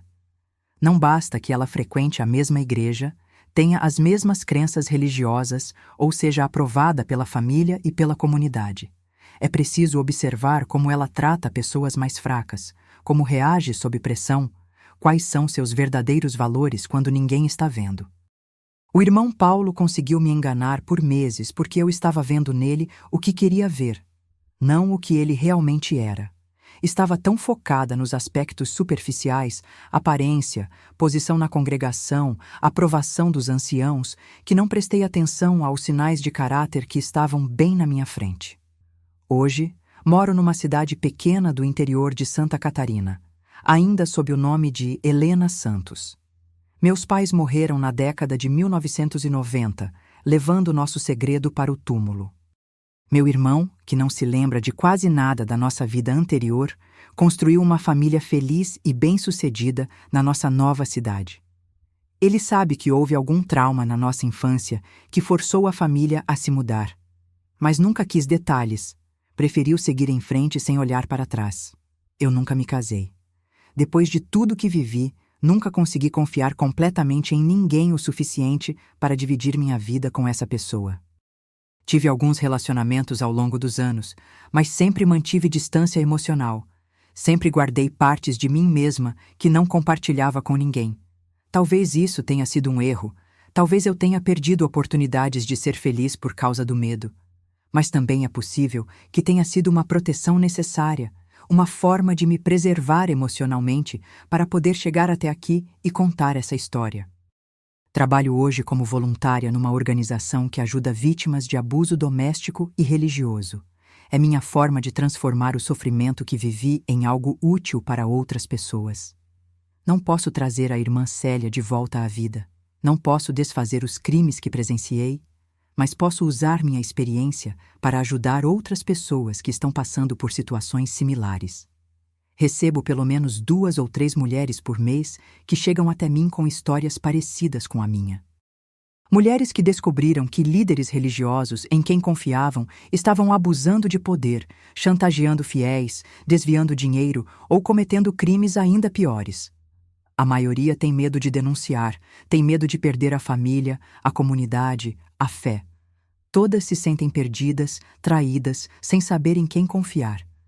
Para cada uma delas, repito as mesmas palavras que o padre me disse há tantos anos. Deus conhece a verdade, mesmo quando os homens a escondem. Sua consciência está limpa se você agir com coragem e honestidade. Não deixe que pessoas más destruam sua fé em Deus por causa da fé equivocada que você depositou nelas. Se essa história tocou vocês de alguma forma, se conhecem alguém que possa estar passando por uma situação similar, não fiquem calados. Procurem ajuda profissional, denunciem as autoridades competentes, não deixem que o medo seja maior que a coragem de fazer a coisa certa. Minha história não teve um final completamente feliz, mas teve um final de esperança e propósito. Aprendi que é possível sobreviver a traumas terríveis, reconstruir a vida do zero, encontrar significado no sofrimento e usar a dor para ajudar outras pessoas. Se minha coragem de contar essa história depois de 50 anos de silêncio puder ajudar uma única pessoa a reconhecer sinais de abuso religioso, a ter coragem de denunciar crimes ou a reconstruir sua fé depois de ter sido traída por líderes corruptos, então todo o sofrimento que passamos terá valido a pena.